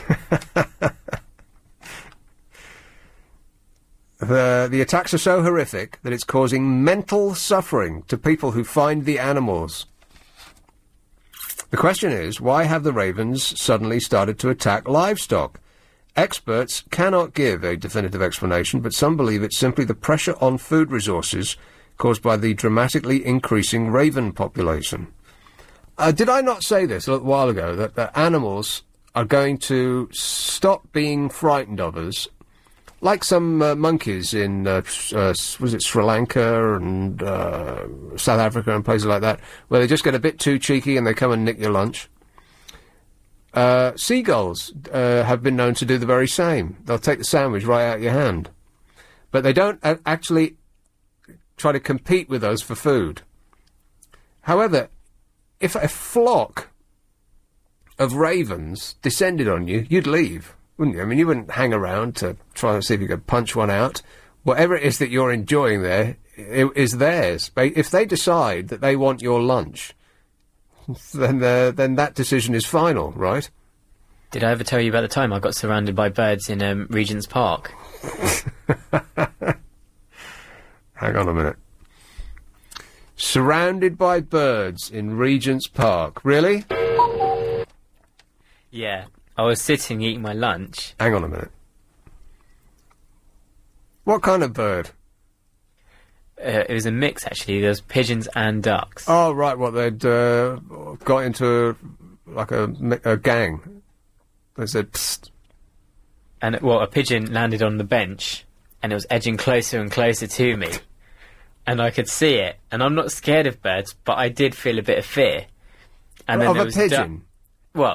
And it wasn't just a pigeon next to me. Bear in mind now, there's ducks around me, looking at me, edging closer as well. And then suddenly, the pigeon, in an unprecedented attack, jumped onto my shoulder. What? Yeah, jumped onto my shoulder, so I sort of swished at it. Yeah, screaming like a girl. Yeah, something You were like going. that, yeah. Mm-hmm. And then I had to break off a bit of my sandwich, and to divert their attention, I chucked it over on another side. Oh, that is weak. That's giving them what they want. That's playing into their claws. Yeah, but then I quickly left the park before they could attack me and get the rest of my sandwich. You see, you're part of the problem. You're not part of the solution at all. You're telling them that behaviour actually will get them what they want. Misbehaviour wins prizes. I can't exactly attack them, can I? No, you could... a pigeon. Good grief. Well, it wasn't just a pigeon, was it? Just wave at it and it'll fly away. Yeah, but they were edging towards me menacingly. Was that one of these muscly 6-foot pigeons, was it? That's pathetic. Were you 5 at the time? No. I mean, if it was a swan or an emu, yes. Pigeon, not so much. I mean, the beaks they're vermin as well. But that's not what you were frightened of. You were frightened of that it would actually physically attack you. I wasn't scared of the attack. I was scared that it was going to touch me, and it did. And I know that they carry a lot of disease on them. Well, you were having your lunch on a park bench. I mean, you might as well have it eat off the floor of a toilet. Well, the food wasn't on the bench. I was on the bench. Oh, I see. Right. Scared of a pigeon. And a duck. Oh, I stand corrected. It wasn't just the two of them. They were a gang. Oh, a They were gang. organised. Right. Did you give them your watch, too? And my dignity. Did you actually run away? Well, I had to leave because I wasn't going to sit there and have them looking at me. No, quite.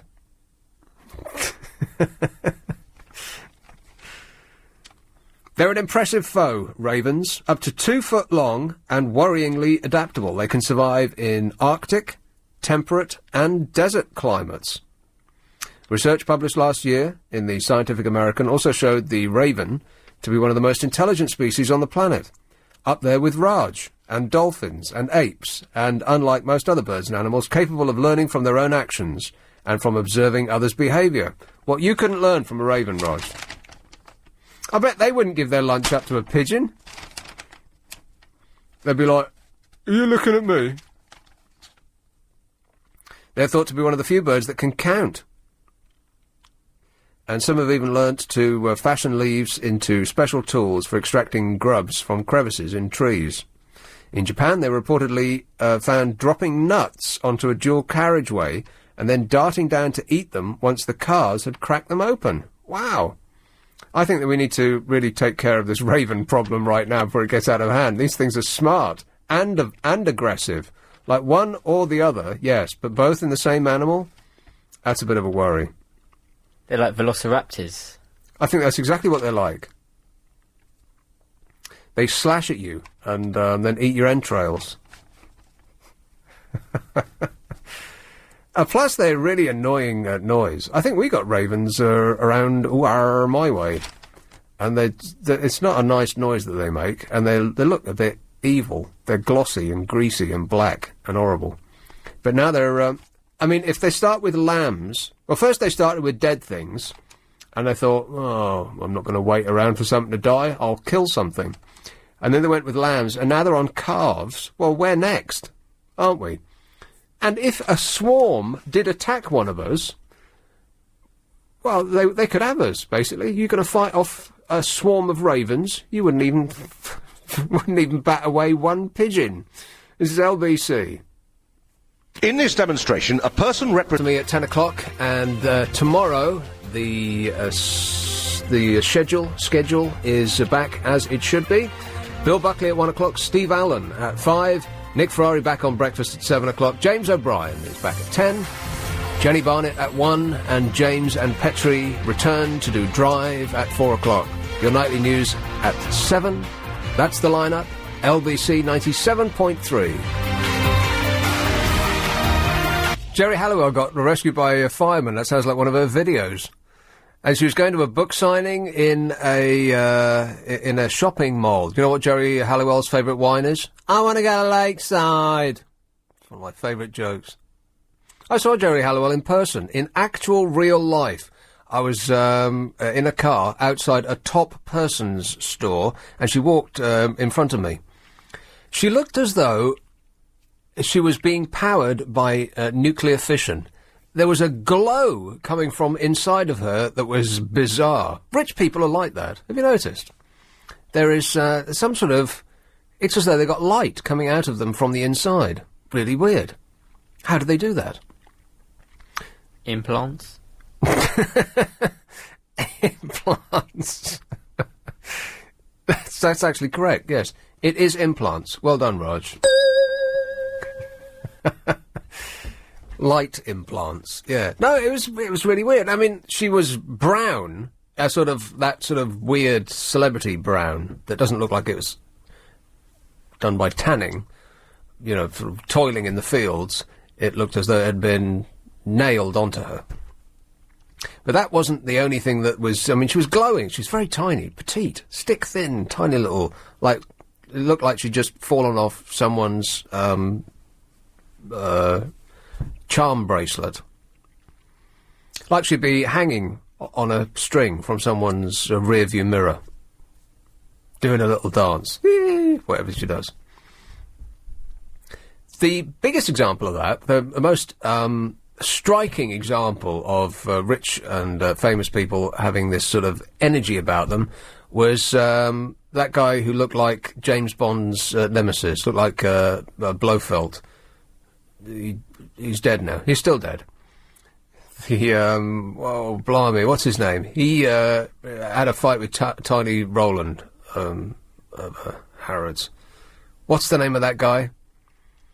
His son is a eco-Tory warrior. Ernst Stavro Blofeld. What's the name of that bloke? Come on. Huh? Got no idea. Oh, yeah, he is Khan, Imran Khan's wife. Oh, James Goldsmith. James Goldsmith, yes. Jimmy James. And the Vagabonds. A few people know that he was actually a singing star in his spare time. I saw him getting out of a car that was as big as, the Royal Yacht Britannia, outside of Claridge's. And it was really extraordinary. I've never seen anybody like it. It was as though he was plugged into the national grid. I mean, he was an old geezer. He's quite large. But he had a crackling electricity coming. Oh, he was just stepping out of his car, that's all. He wasn't doing anything, wasn't shouting at anybody or, laying down the law. He was just stepping out of his car. But you could sense that there was a force field about him. It wasn't even a sense. It was definitely there, as though your hair would stand on end if you got too near. Really odd. That's probably why our energy bill's going up. Here is, because he's dead now and not producing so much energy, yeah. Biggin Hill. Hello, Harry. Hiya, mate. Well, not in Biggin Hill at the moment. We're in Millwall, but there you go. Yeah. Righto.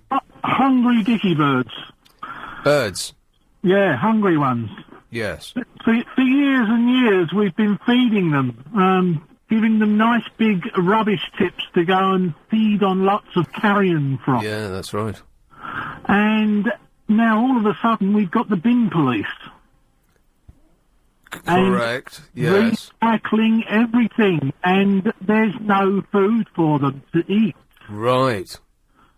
So now, there's loads of them. It's a monster of our creation. Exactly. But now we're not feeding them anymore. We've been supporting an enormous army of these vicious and violent birds who've been building their birdie muscles up by eating all the stuff that we throw away, and now we're not throwing away so much of it. They're thinking, oh, right, well, we'll eat you then. Exactly. What goes around? Comes around. Around. All right, thanks for the warning, Harry. You're welcome. Cheers. We should start throwing more things away. Starting right now. In fact, because the bin police and why don't we just throw things right out of the window, like they used to do in the olden days, when a glimpse of stocking was thought of as something shocking. Now, heaven knows, anything goes. If we just threw things out the window, then we wouldn't have the council need to come and collect the rubbish all the time. We could do that with our human waste as well. And the sales of umbrellas would go through the roof. Then surely it just gets stockpiled into our front drives. Yeah, well, you've got a good point there. But the birds that would ordinarily start looking at us as a tasty morsel would be eating that instead. You see, we have Harry to thank for that. That is true, though. If birds like ravens, what's a crow? What's the difference between a crow and a raven? You can't wash your hands in a crow. Oh, no, that's buffalo and bison. What's the difference between a crow and a raven? Oh, there Raj is leaping into action, going to find that out on the World Wide Wait. Emphasis on wait. He's staring at the roof. Oh, God, have I got to do something now? I've been here for hours, and now he's asking me,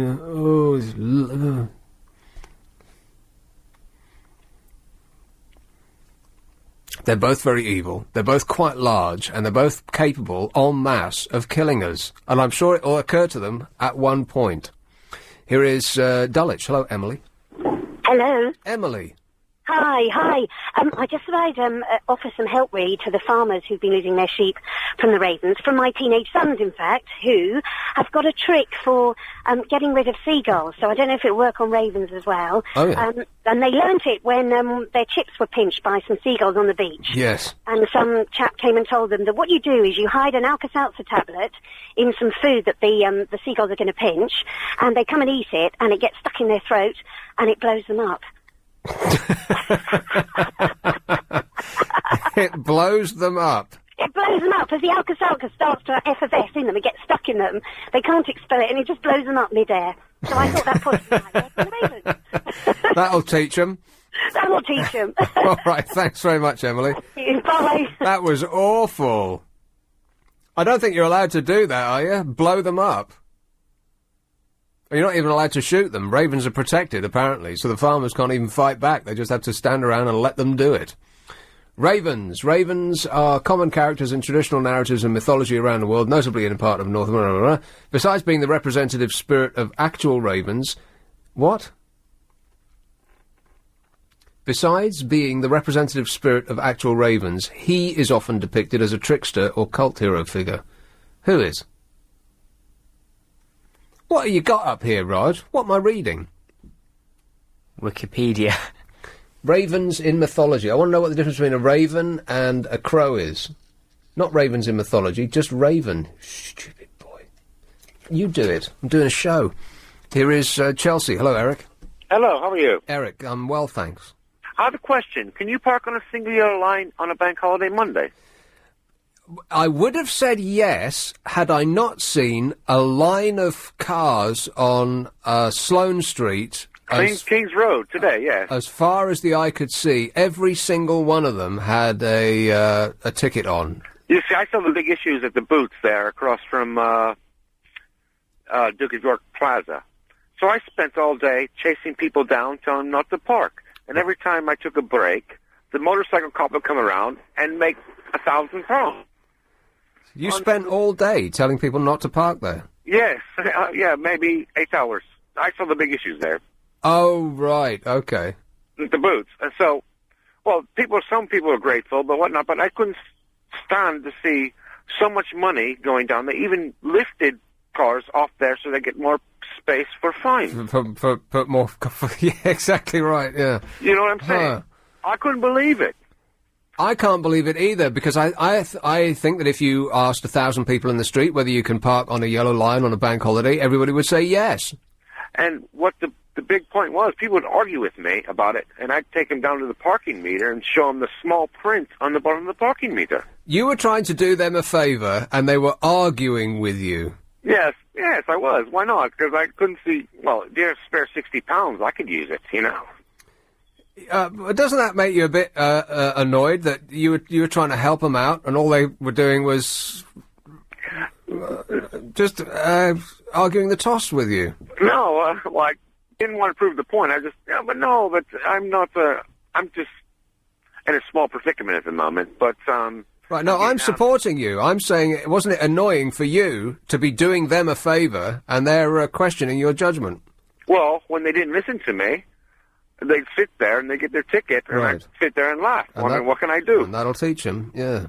Well, not teach them, but I mean, I tried to help them, and they wouldn't accept my gratitude. Maybe they thought I was trying to flog them magazines. I was not trying to do that. I was just trying to help. And did anybody buy one of your magazines? Oh, yeah, I did quite well today. Some people were very generous because I saved them their £60 tickets and whatnot, and some weren't generous and went off and whatnot, but it felt good to help people as opposed to hurt people, you know what I mean? Right. Listen, while you're on the phone, let me ask you this. How long have you been selling The Big Issue? Since June. Okay, and how's business? Up and down. What do you make on an average day? 15, 20 quid. Right. It's small money, but my passport got nicked with my lead remains. I was in the Home Office and whatnot, and I'm not in very good circumstances. Yeah. Okay, well, I hope it works out for you. Thanks very much, Eric. Well, I'm sorry, but I couldn't believe how much money they made today. Yes. today and every day. It's always like winning the lottery at the council every day of the week. Thanks, Eric. Cheers, mate. 0845 6060 973. So they're still selling the Big Issue. I must admit, I don't read the papers. I mean, I buy Vanity Fair every now and again, which is an excellent magazine. In fact, it's the only magazine that's not embarrassing to be seen with. And I don't read that either, and that costs $3.50. So I don't buy it, although every time I pass one, I feel as though I should. I just wondered whether people did anymore. But 20 quid a day, well, that's a living, right? It's £100 a week. That's $5,000 a year. We can only dream of that kind of money, Raj. Ain't that right? It's 9:16. Here's LBC Travel with Alan Joyce. Thanks, Nick. On the train's first Capital Connect trains. She said hello. Hello. I said that. 0845 6060 973. It's Marble Arch. Hello, John. Hello, Nick. All right. Yes, thanks. You made a mistake. You started talking about traffic wardens and parking and stuff like that. I was phoning about something else, but I've got to talk about parking tickets now. Go on. Right. I got a ticket in Soho Square, right, once, and I never parked up there anyway. I remember what it was. I picked up 4 people, so I just want to run into my office and pick up a file. We're going to a meeting. So I've pulled the cab up. One of them's jumped out, run into the office. 2 minutes, come out again, got in the cab. We drove off. I wasn't even in the curb. I was double parked with my foot on the brake. Right. So anyway, the fellow that owns this cab, he said, you got a parking ticket. I said, well, let me look at it when I come in. So I said, no, I'm going to appeal against this one. So I realised what it was. So I wrote a really sarcastic letter back. I said, I picked people up that's been business in your council area. I said, one of them got out of the cab. I couldn't drive off the other 3 because that would have been kidnapped. So, and I put it in there, put the letter, sent it off. They wrote back and said, we accept at this stage that you're a taxi and people will remind you. They couldn't just say, okay, we got it wrong. We can remind you that you're not allowed to park, you're only allowed to do this, you're only allowed to do that. And if we register your number plate again, we will fully enforce the next ticket we issue. Right? So I've opened the letter indoors, and my eldest boy's gone, oh, you can look at this online. I went, okay, I shall put it up there. So you could see it. So, got the computer, put the registration in. The camera has come on, and it's in where that Guinness pub is. I don't know if you know it, in just off of Soho Square. Yeah, I do, yeah. So that the camera is like panning round like a lunatic. All of a sudden, it's copped from our cab, and it's zoomed in on the number plate, right? Then zoomed out again. But as it's zoomed out, you can see the woman walking away from the cab, going into the office block. You could see the 3 people sitting in the back seat. You could see my brake lights on. You could see I was double parked. You could then see her come running back out of the building, get in the cab. Now, this took, it could only been 90 seconds top rate, the whole lot.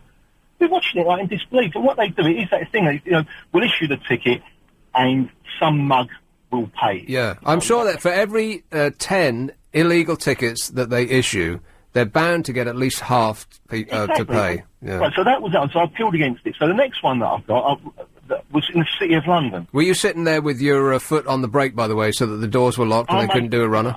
That's another story. I've got, so what's happened is I'm in the City of London, similar setup. Like, so I'm going to be 5 minutes. I'm going to go, and this is around Smithfield Meat Market, and Smithfield is just the worst area. So the same similar sort of thing. I'm going. What do you mean? Hang on. What do you mean it's the worst area?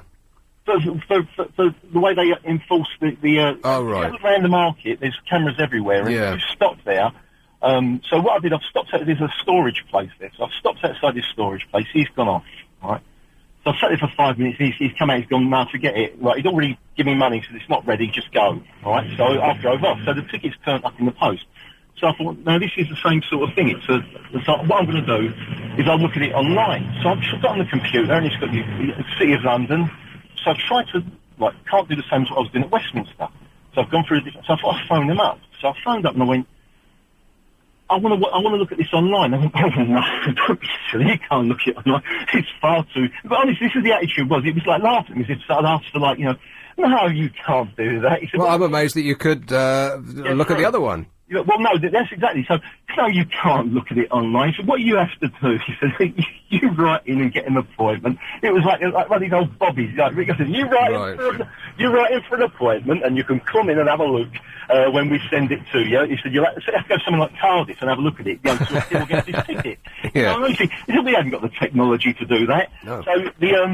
So that would be like helping people, yeah. Well, it would be. So they make it as hard as you can. So even when you want to appeal against it, so no, you have to write in. So the same sort of thing. So I wrote another sarcastic sort of letter back, and they said, oh, we've got a letter back 2 days after. We're dealing with this, and we'll let you know. So that was that. Right now, what I phoned up for this morning, I was on my way to work. I don't know if you know, the highway and the cable street the cable street runs parallel with the highway coming out of Canary Wharf. Yeah, I knew that. Yeah, so anyway, I knew you. So what happened was, I've cut through there to miss the traffic going up towards Fenchurch Street Station. It's like I just always start from there. So as I've come to turn, there's a road there called can't think of the name. Anyway, there's this road that I was going to turn right into. It come back to me in a minute. So as I'm turning right, I notice there's a big raven in the road. Right. I said, let's push through. So and it's hopping about, and as I've gone to turn right. Back Church Lane, that's the name of the road. So I've gone to turn right, all of a sudden it's jumped out of the way. But as I've turned right, I've seen on the road there's a bird, right, in the road. I'm thinking it's like roadkill, and there's a bird. Yeah. So as I've turned right, the bird is down on my right-hand side, so I can see it really clearly, and all of a sudden it stood up on its feet. So I thought it's still alive. So I've gone forward, just about 6 feet past it, and I thought I'd go out and, pick it up and move it. Ah. No, listen, so anyway, as I've turned, the raven is now back, giving it to this bird that's laying in the road. Killing it? Oh, yeah, he's trying to do it in, so he's pecking at it. So I walked up to it, and he's hopped back. He hasn't flown off, he's hopped back about 3 foot. Yes. So I walked towards it, and the raven's still trying to get to this bird. So I've then clapped my hands, and it's just jumped back another 3 feet. Yeah. So it's only about 6 feet away from me. It's really big, and it hasn't even tried to fly off. And I'm standing there, and the beak is about, it's like one of them toucans, it's enormous sort of thing. So I'm looking, I thought, if this takes, it's like Hitchcock, the birds, and I've looked at it, I thought, ooh. So now I'm looking at this bird, and I couldn't work out what it was. It was a baby pigeon, right? And there seems to be, when have you ever seen a baby pigeon? Never ever. Exactly right. Never ever, right? And I looked at it first of all thinking it's like the ugly duckling is going to turn into a swan. Then when I looked at it closely, I thought, no, that's a pigeon, right? So They probably took it from the nest. Isn't it true that you don't see baby pigeons because they don't emerge from the nest until they are as big as a pigeon? Well, that's right. So what I reckon happened was, right, so it either got in the nest and knocked it out, because it's underneath the DLR railway line that runs along parallel with Cable Street. So I reckon he's got on there and knocked it out. Yeah. And it's come crashing down. All the other pigeons were all sitting around watching it. They were all like they were on the rooftops everywhere. Yeah. So Scared to death. I then walked and got a pair of gloves out that came over with like, put the diesel in with, so I'm not picking it up like with my hands, got the disease and all that sort of stuff. So, but as I've gone back to the cab, it's come back and it's given it to it again. So I've clapped my hands and it's now flown onto the rooftops opposite. So I've now a cyclist has stopped. He went, "Is that a baby pigeon?" I went, "Yeah, I think it is." He said, "What's the matter with it?" I said, "That bird up there." I said, "He's trying to do it in." So I put the gloves on. I went to pick the pigeon up, and the pigeon went to me. The pigeon went for you? It went for me. It went in like, so I sort of approached it from the front. So then I stepped back, and the other bloke stepped back, and I went, "What are we going to do?" He went, this little bloke said to me, he said, "Well, you're not the kindest thing to do, didn't you?" I looked at him, and I knew what he was going to say. He went, "Run it over." I said, "Mate, I hope this story hasn't got an unhappy ending. No, so I went, "No, mate," I said, I can't run it over." He went, and the bird is now sitting on the top of the building, and it's now hopped onto another vantage point. It hasn't gone, it's just sitting there. I mean, we're not far away from the Tower of London here.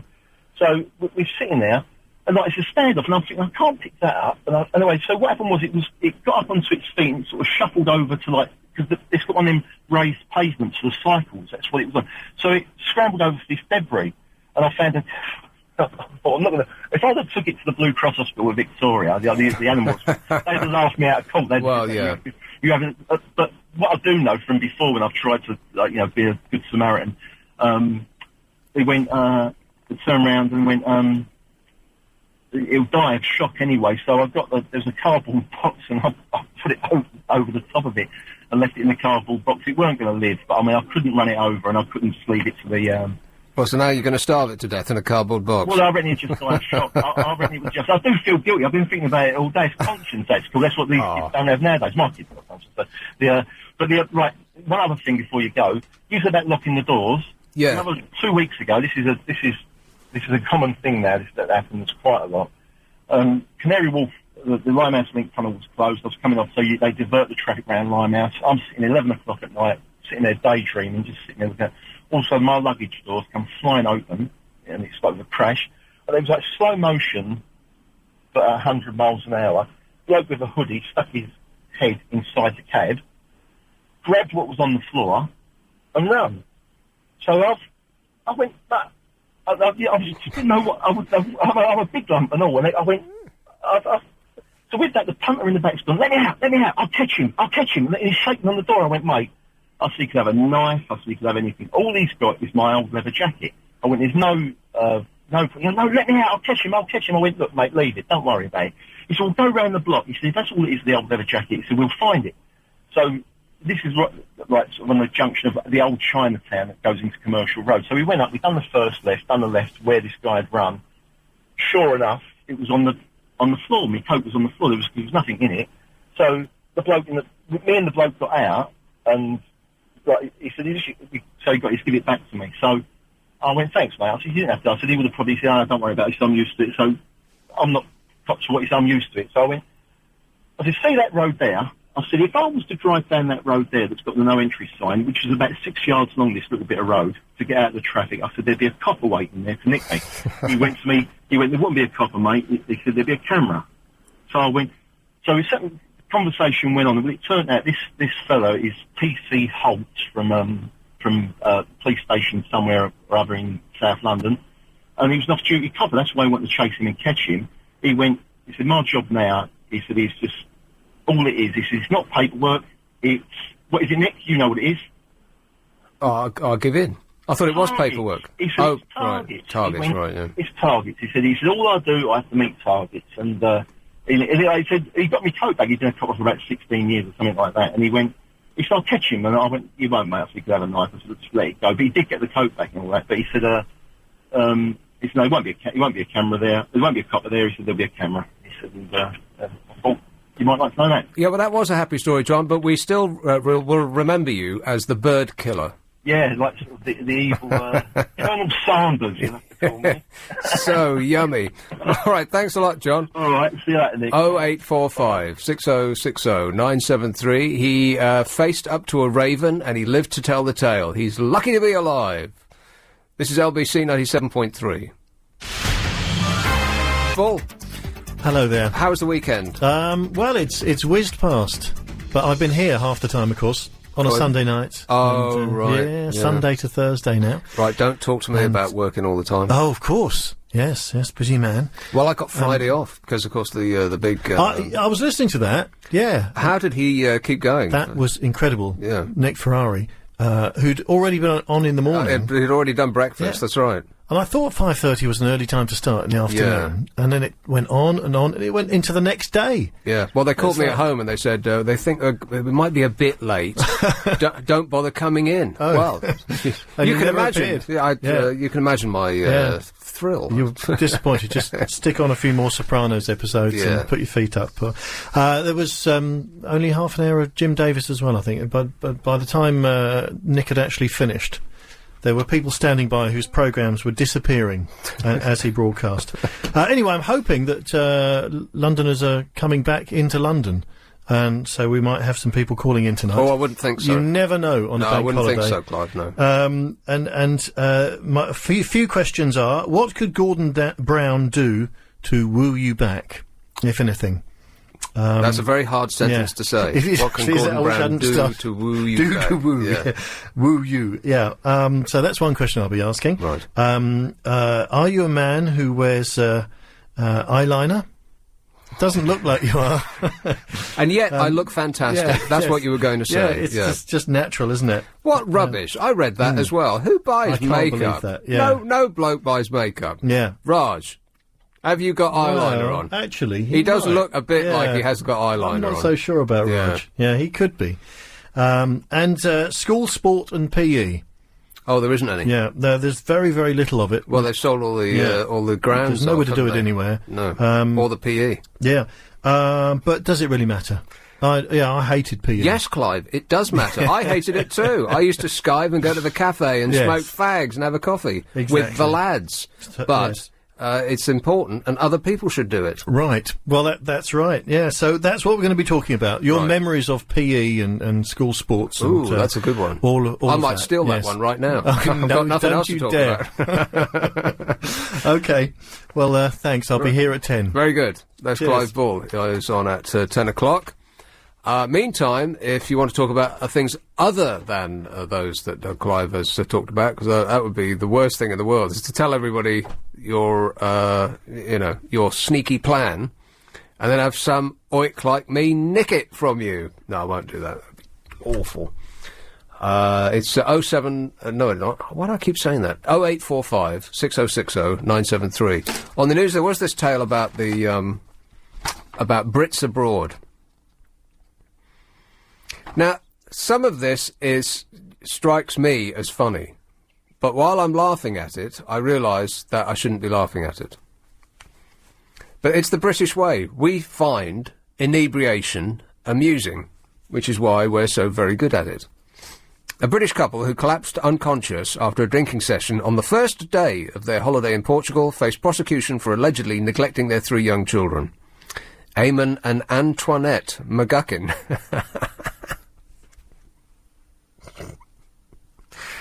Antoinette McGuckin. Antoinette gives so much expectation of, French, for a start.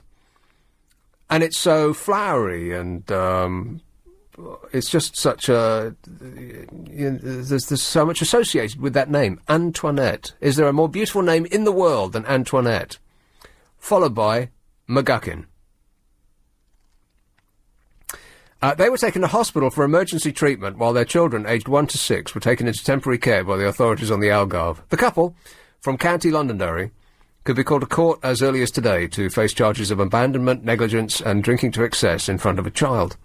Mr. McGuckin, 34, who was a manager at Ulster Bank and now works for a mortgage company in Londonderry, is alleged to have collapsed on a sofa in the reception area of the 3-star Mirabelle hotel. Well, get him in his fancy 3-star hotel.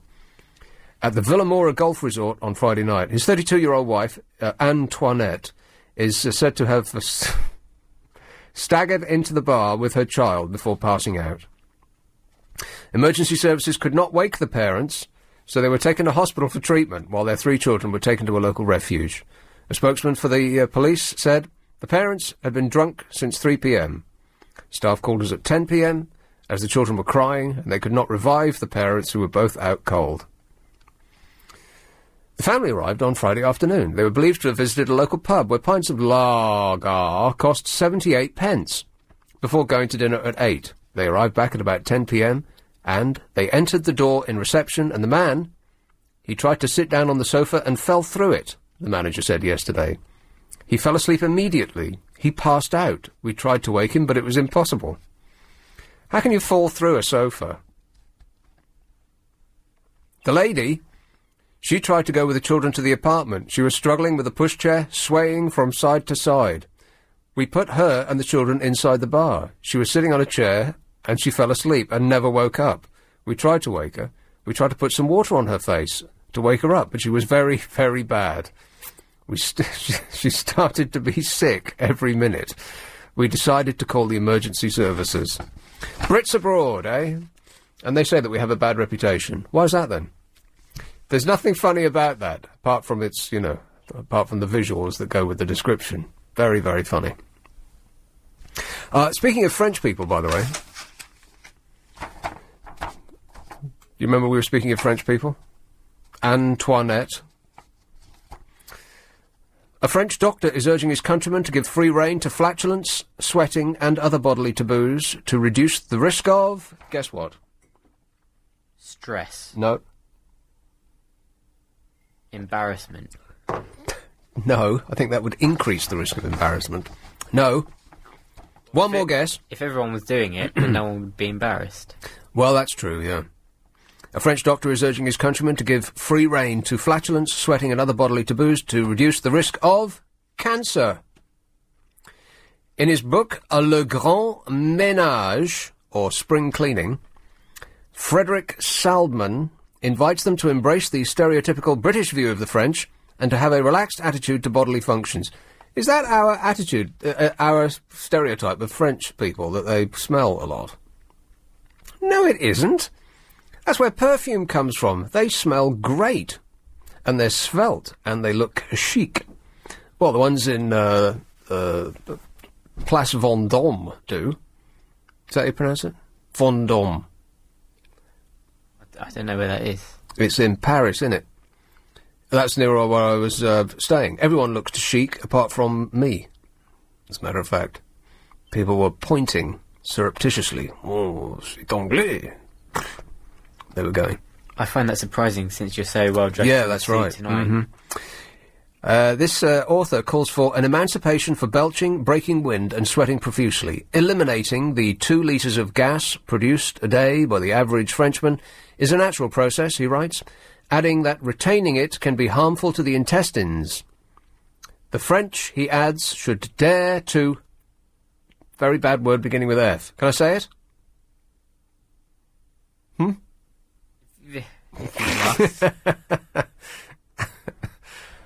Oh, go on, can I? I won't do it. People at home are outraged that I'm not saying it. Why isn't he saying it? Dr. Salman also recommends cutting down on chewing gum, never eating while walking, and reducing the intake of fizzy drinks. Chewing gum. Alex Ferguson, you look ridiculous. Stop doing it. The man is always chewing gum. I mean, he's going to be chewing his fingernails next weekend. Next Sunday, right? Chelsea and Manchester United play at the same... We're not entirely sure whether the kickoffs are at the same time. But if they are, how will you be able to watch both matches at the same time? How are you going to do that? They should be one after the other, surely. And Manchester United is away and Chelsea's at home. Ooh, the advantage is with them. Wouldn't that be amazing if they came and stole it right at the last? But United are playing Wigan, so... But Chelsea are playing Bolton, aren't they? But neither are glamorous fixtures. But United are playing away, and Chelsea are playing at home. What a story that would be. Any neutrals out there? I think neutrals would want Manchester United to win, right? Because even with the best will in the world, watching a Chelsea match... Boring! Oh, so dull. Manchester United, on the other hand, full of flair and imagination. Anyway, this is Dr. Saldman, the French doctor, urging his countrymen to give free rein to their, whatever it is that they want to do. Keeping the air in, harmful to the intestines. The French should dare to... Dr. Solomon also recommends cutting down on chewing gum, never eating while walking. Very good, yes. Or standing, in fact. There seems to be something about the way the human intestine is organised inside your little body that when you eat standing up, it just doesn't seem to be right. It's as though it's not relaxed enough in order to, I think that's because when you stand, you contract your stomach muscles. Right. For those that have them. Well, to some degree, everyone has them. And when you stand, you need to use your stomach muscles to keep you upright. Right. To a degree. Yes. That's right. That's why it was... if you go into a fast food outlet, and I haven't been in one for 20 years, but the last time I did, they had not seats, but perches, so that you weren't actually sitting down and you weren't actually standing up, but it was sort of halfway between. Which was even worse, because in that position... can you imagine what it is that I mean? It's like those perches on the end of a tube train, by the windows at the very end. You know, sometimes you get a little perch there, you're not standing up and you're not sitting down, you're sort of leaning. But in that position, your stomach muscles have to work much, much harder. So it's even worse than standing up. Do you follow? Absolutely. Similarly, he says his countrymen should feel free to belch at will. And certainly after each meal. In some countries, that's considered rude not to, right? I think so. Like the United Arab Emirates, for instance. Even in 6-star hotels, they're letting one go, on a constant basis. I think also in the UAE, they never finish all the food that's on their plate because it's there is something about it. I can't remember. It makes you look poor. No, it's something to do with the fact that they've not fed you enough. Oh, right. If you leave a little bit, it says, "Oh, you've fed me enough," and that's why I had to leave some. I get it. Like that. This, he says, by belching after each meal, this, he says, is the best way to reduce the risk of getting a hiatal hernia. What's a hiatal hernia? Roger's already looking it up. Mentally. Physically look it up. Hiatal. Can you get a hernia by not belching? Can you actually do yourself physical damage by keeping it in? It might be if you have to internally belch, in that way that the gas implodes. Internally... How can you internally belch? What, move the air from one part of your body to another? If you try and suppress it too much... Oh, right. It might be dangerous. Like you can't keep it sneeze. in. You can't keep it in. You gotta let it out. Who sang that? Come on, hiatal hernia. Why aren't one of you looking this up? We are now. You are now, yes. Third time of asking. An ailment which affects almost a third of French people. What? Now, we don't know what this ailment is. I'm a bit concerned about this now because I don't give free rein to my flatulence either. Am I about to die because of it? Politeness is going to kill me. Be polite! That's what I'm trying to do. A hiatal hernia is the protrusion of the upper part of the stomach into the thorax. Where's that? Through a tear or weakness in the diaphragm. Well, that doesn't help me at all. I've got no idea what they're talking about. Diaphragm, thorax, not a clue. I think it's all in the chest. It's all in your mind, Raj.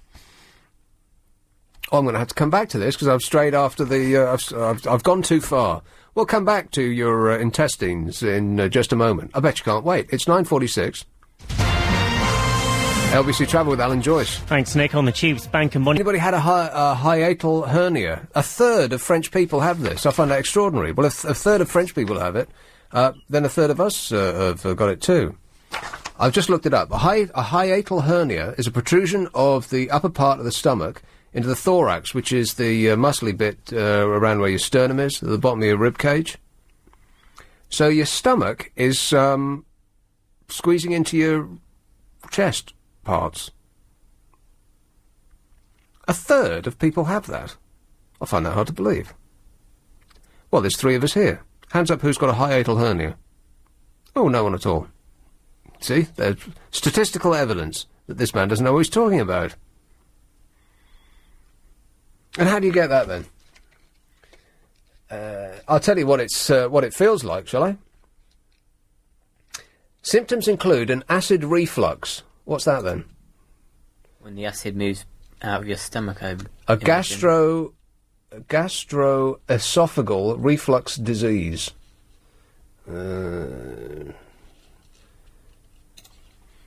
I can't be bothered to read all that. I can't even say it. Heartburn. Oh, well, that's. I know heartburn. Right. Regurgitation when stomach acid refluxes back into the esophagus. Hey, it is like an education, this show, ain't it? Meh. So that's what that's like. And it's caused by heavy lifting or frequent bending over. Coughing. You can get it by coughing. Or sneezing, presumably. Hard sneezing. You can give yourself... you can actually die if you sneeze too hard. Are you aware of that? And not only does your stomach burst through your chest, but your eyeballs pop out. I've actually seen that happen. You can also get it by violent vomiting. My personal favourite. You can get it by straining with constipation or obesity, or you can get it hereditarily, or by smoking, having a fag, or stress, or drug use. Maybe we'll ask, what's her name, that irritating Irish rock singer's daughter. What's her name? Oh, never mind, who cares? Anyway, all of these things, you can get a hiatal hernia, amongst which is keeping the gas that should be expelled in the ordinary, in some parts of the world it's perfectly acceptable, in fact encouraged. In this part of the world, in Western Europe, not so much. And this chap, this French doctor, is urging countrymen to give free rein to their flatulence in order to stop themselves getting a hiatal hernia and indeed cancer. It's waste product, and it must be eliminated. Not as in the Daleks, but, expelled. Isn't that right, Raj? Yeah. I imagine it is if it's in the paper. I'd say, yeah. Keeping air in the stomach leads to more heartburn, which increases the risk of cancer of the esophagus. What? That can't be true. Air? How can air give you cancer? We're surrounded by air. There's no... Hey. Maybe he's got something. A lot of people are getting cancer. Something like a third of the world's population are dying of cancer, in the West anyway. We are also, coincidentally, surrounded by air. You might want to publish that in a science magazine. Well, this is probably the first time that anybody has ever put 2 and 2 together. The air that we breathe, oh, hey, it's the Bee Gees, is actually killing us. The French should dare to... Keeping air in the stomach leads to more heartburn, which increases the risk of cancer of the esophagus. That's your throat, right? No. Your little face when you're thinking of things. Isn't it funny how, when you're thinking of something, you always look to your right and slightly elevated? Huh? Do I? Or No, I'm telling you what you do. You look slightly to your right and upwards. Psychologists will tell you this. That's true. This is one of the reasons, or one of the ways in which you can tell that people are lying, which way they look, depending on what question you've asked them. And if you're thinking of something, and every time you think of something, your poor little face scrunches up a bit, and you look to the right and slightly up, as though the answer were there. In fact, that's what a teacher used to say to me all the time. The answer's not on the ceiling, lad! Anyway. To avoid the risk of cancer of the esophagus, continue to belch freely. The rise of this disease in France, the cancer of the esophagus, he says, is due to the burp that we no longer do. Well, and they do burp after meals in places like the UAE, isn't that right? I think so, yeah, they do. Well, you've been on holiday there, isn't that is it that general area of the map that they burp, or it's not an individual country in that area? It's part of the makeup of that. What's socially acceptable. acceptable. About 5 years ago, and I don't remember. Did you do a lot of hot burping action? No, not really. I'm quite polite. Because you would think that it would be. Because it's supposed to signify satisfaction, right? As though part of that, leaving some on your plate, as though you've had plenty and you don't want... You couldn't possibly squeeze not even a wafer thin mint, right? He also recommends throwing out antiperspirants.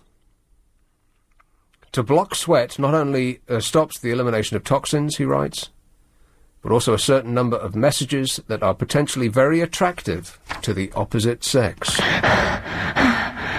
I don't believe that the opposite sex is attracted to the smell of your stinky armpits. On a subconscious level, perhaps, but not actually.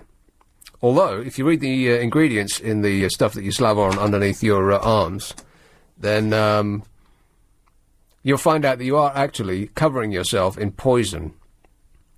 And that does concern me. But surely if you use a deodorant and you don't sweat from your underarms, you're just going to sweat from other places, aren't you? Well, yeah, but it doesn't smell as much. I mean, this is why we're hairy under our arms. You know why we're hairy under our arms? I'll tell you. It's in order to trap and magnify your own unique aroma. Isn't that just because there's bacteria and it gets stuck there? Yeah, but if you sweat anywhere else, it doesn't smell quite as bad as the stale sweat from underneath your armpits. I mean, there are no anti-deodorant applications for any other part of your body, with the possible exception of your feet. But maybe, surely if you could use an anti-perspirant under your arms, it would work anywhere else on your body as well. It's not scientifically designed for your arms, so no one's just ever used it there because they've not shown it in the advert to do that. Wow, we're really breaking new ground here. That's fantastic, Raj. I'm going to cover myself from head to foot, even the surface of my eyeballs. I'll just give it a go and see what happens. What do you reckon? Yeah, you might want to do that. Sure, yeah, why not? Yeah, I'll try and squeeze it in my ears, everywhere. I'll smell so fantastic. I'll be dead, but boy, will that be a sweet-smelling corpse. Ravens will want to eat me. Still on this French bloke. He says, moreover, he insists that the smell of male sweat, citing Italian research on the subject, reduces stress in women. That's what he says. The French doctor urging his countrymen to give free rein to flatulence, sweating, and other bodily taboos to reduce the risk of cancer, which I fully support. I fully support the French in their sweating and smelling and farting. I just don't want to share a lift with one of them. That's all. Hey, Raj, what have we talked about tonight, then, eh? We talked about winter coming back, apparently next week. Yes, this week, end of. Oh, no. Oh, yes. Looking ahead, weather-wise, centigrade versus Fahrenheit, global warming, Al Gore, sticking your head in the sand, environmental cars... Can you type this in future? I'll try. I've got a word called deniers here, but I don't know why it's there. Denier? That's tights. Oh, then I don't know why it's there. We didn't talk about that, unless I was passed out at the time. Boris Johnson, osmosis, sun readers, compulsory voting, community service, 20p shortfall, common sense prevailing, fare dodgers, brighter horizons, not answering questions, waving arms on TV, more... And soap dodgers. Don't forget the soap dodgers. Clive is next on LBC. Are you disappointed with your endowment?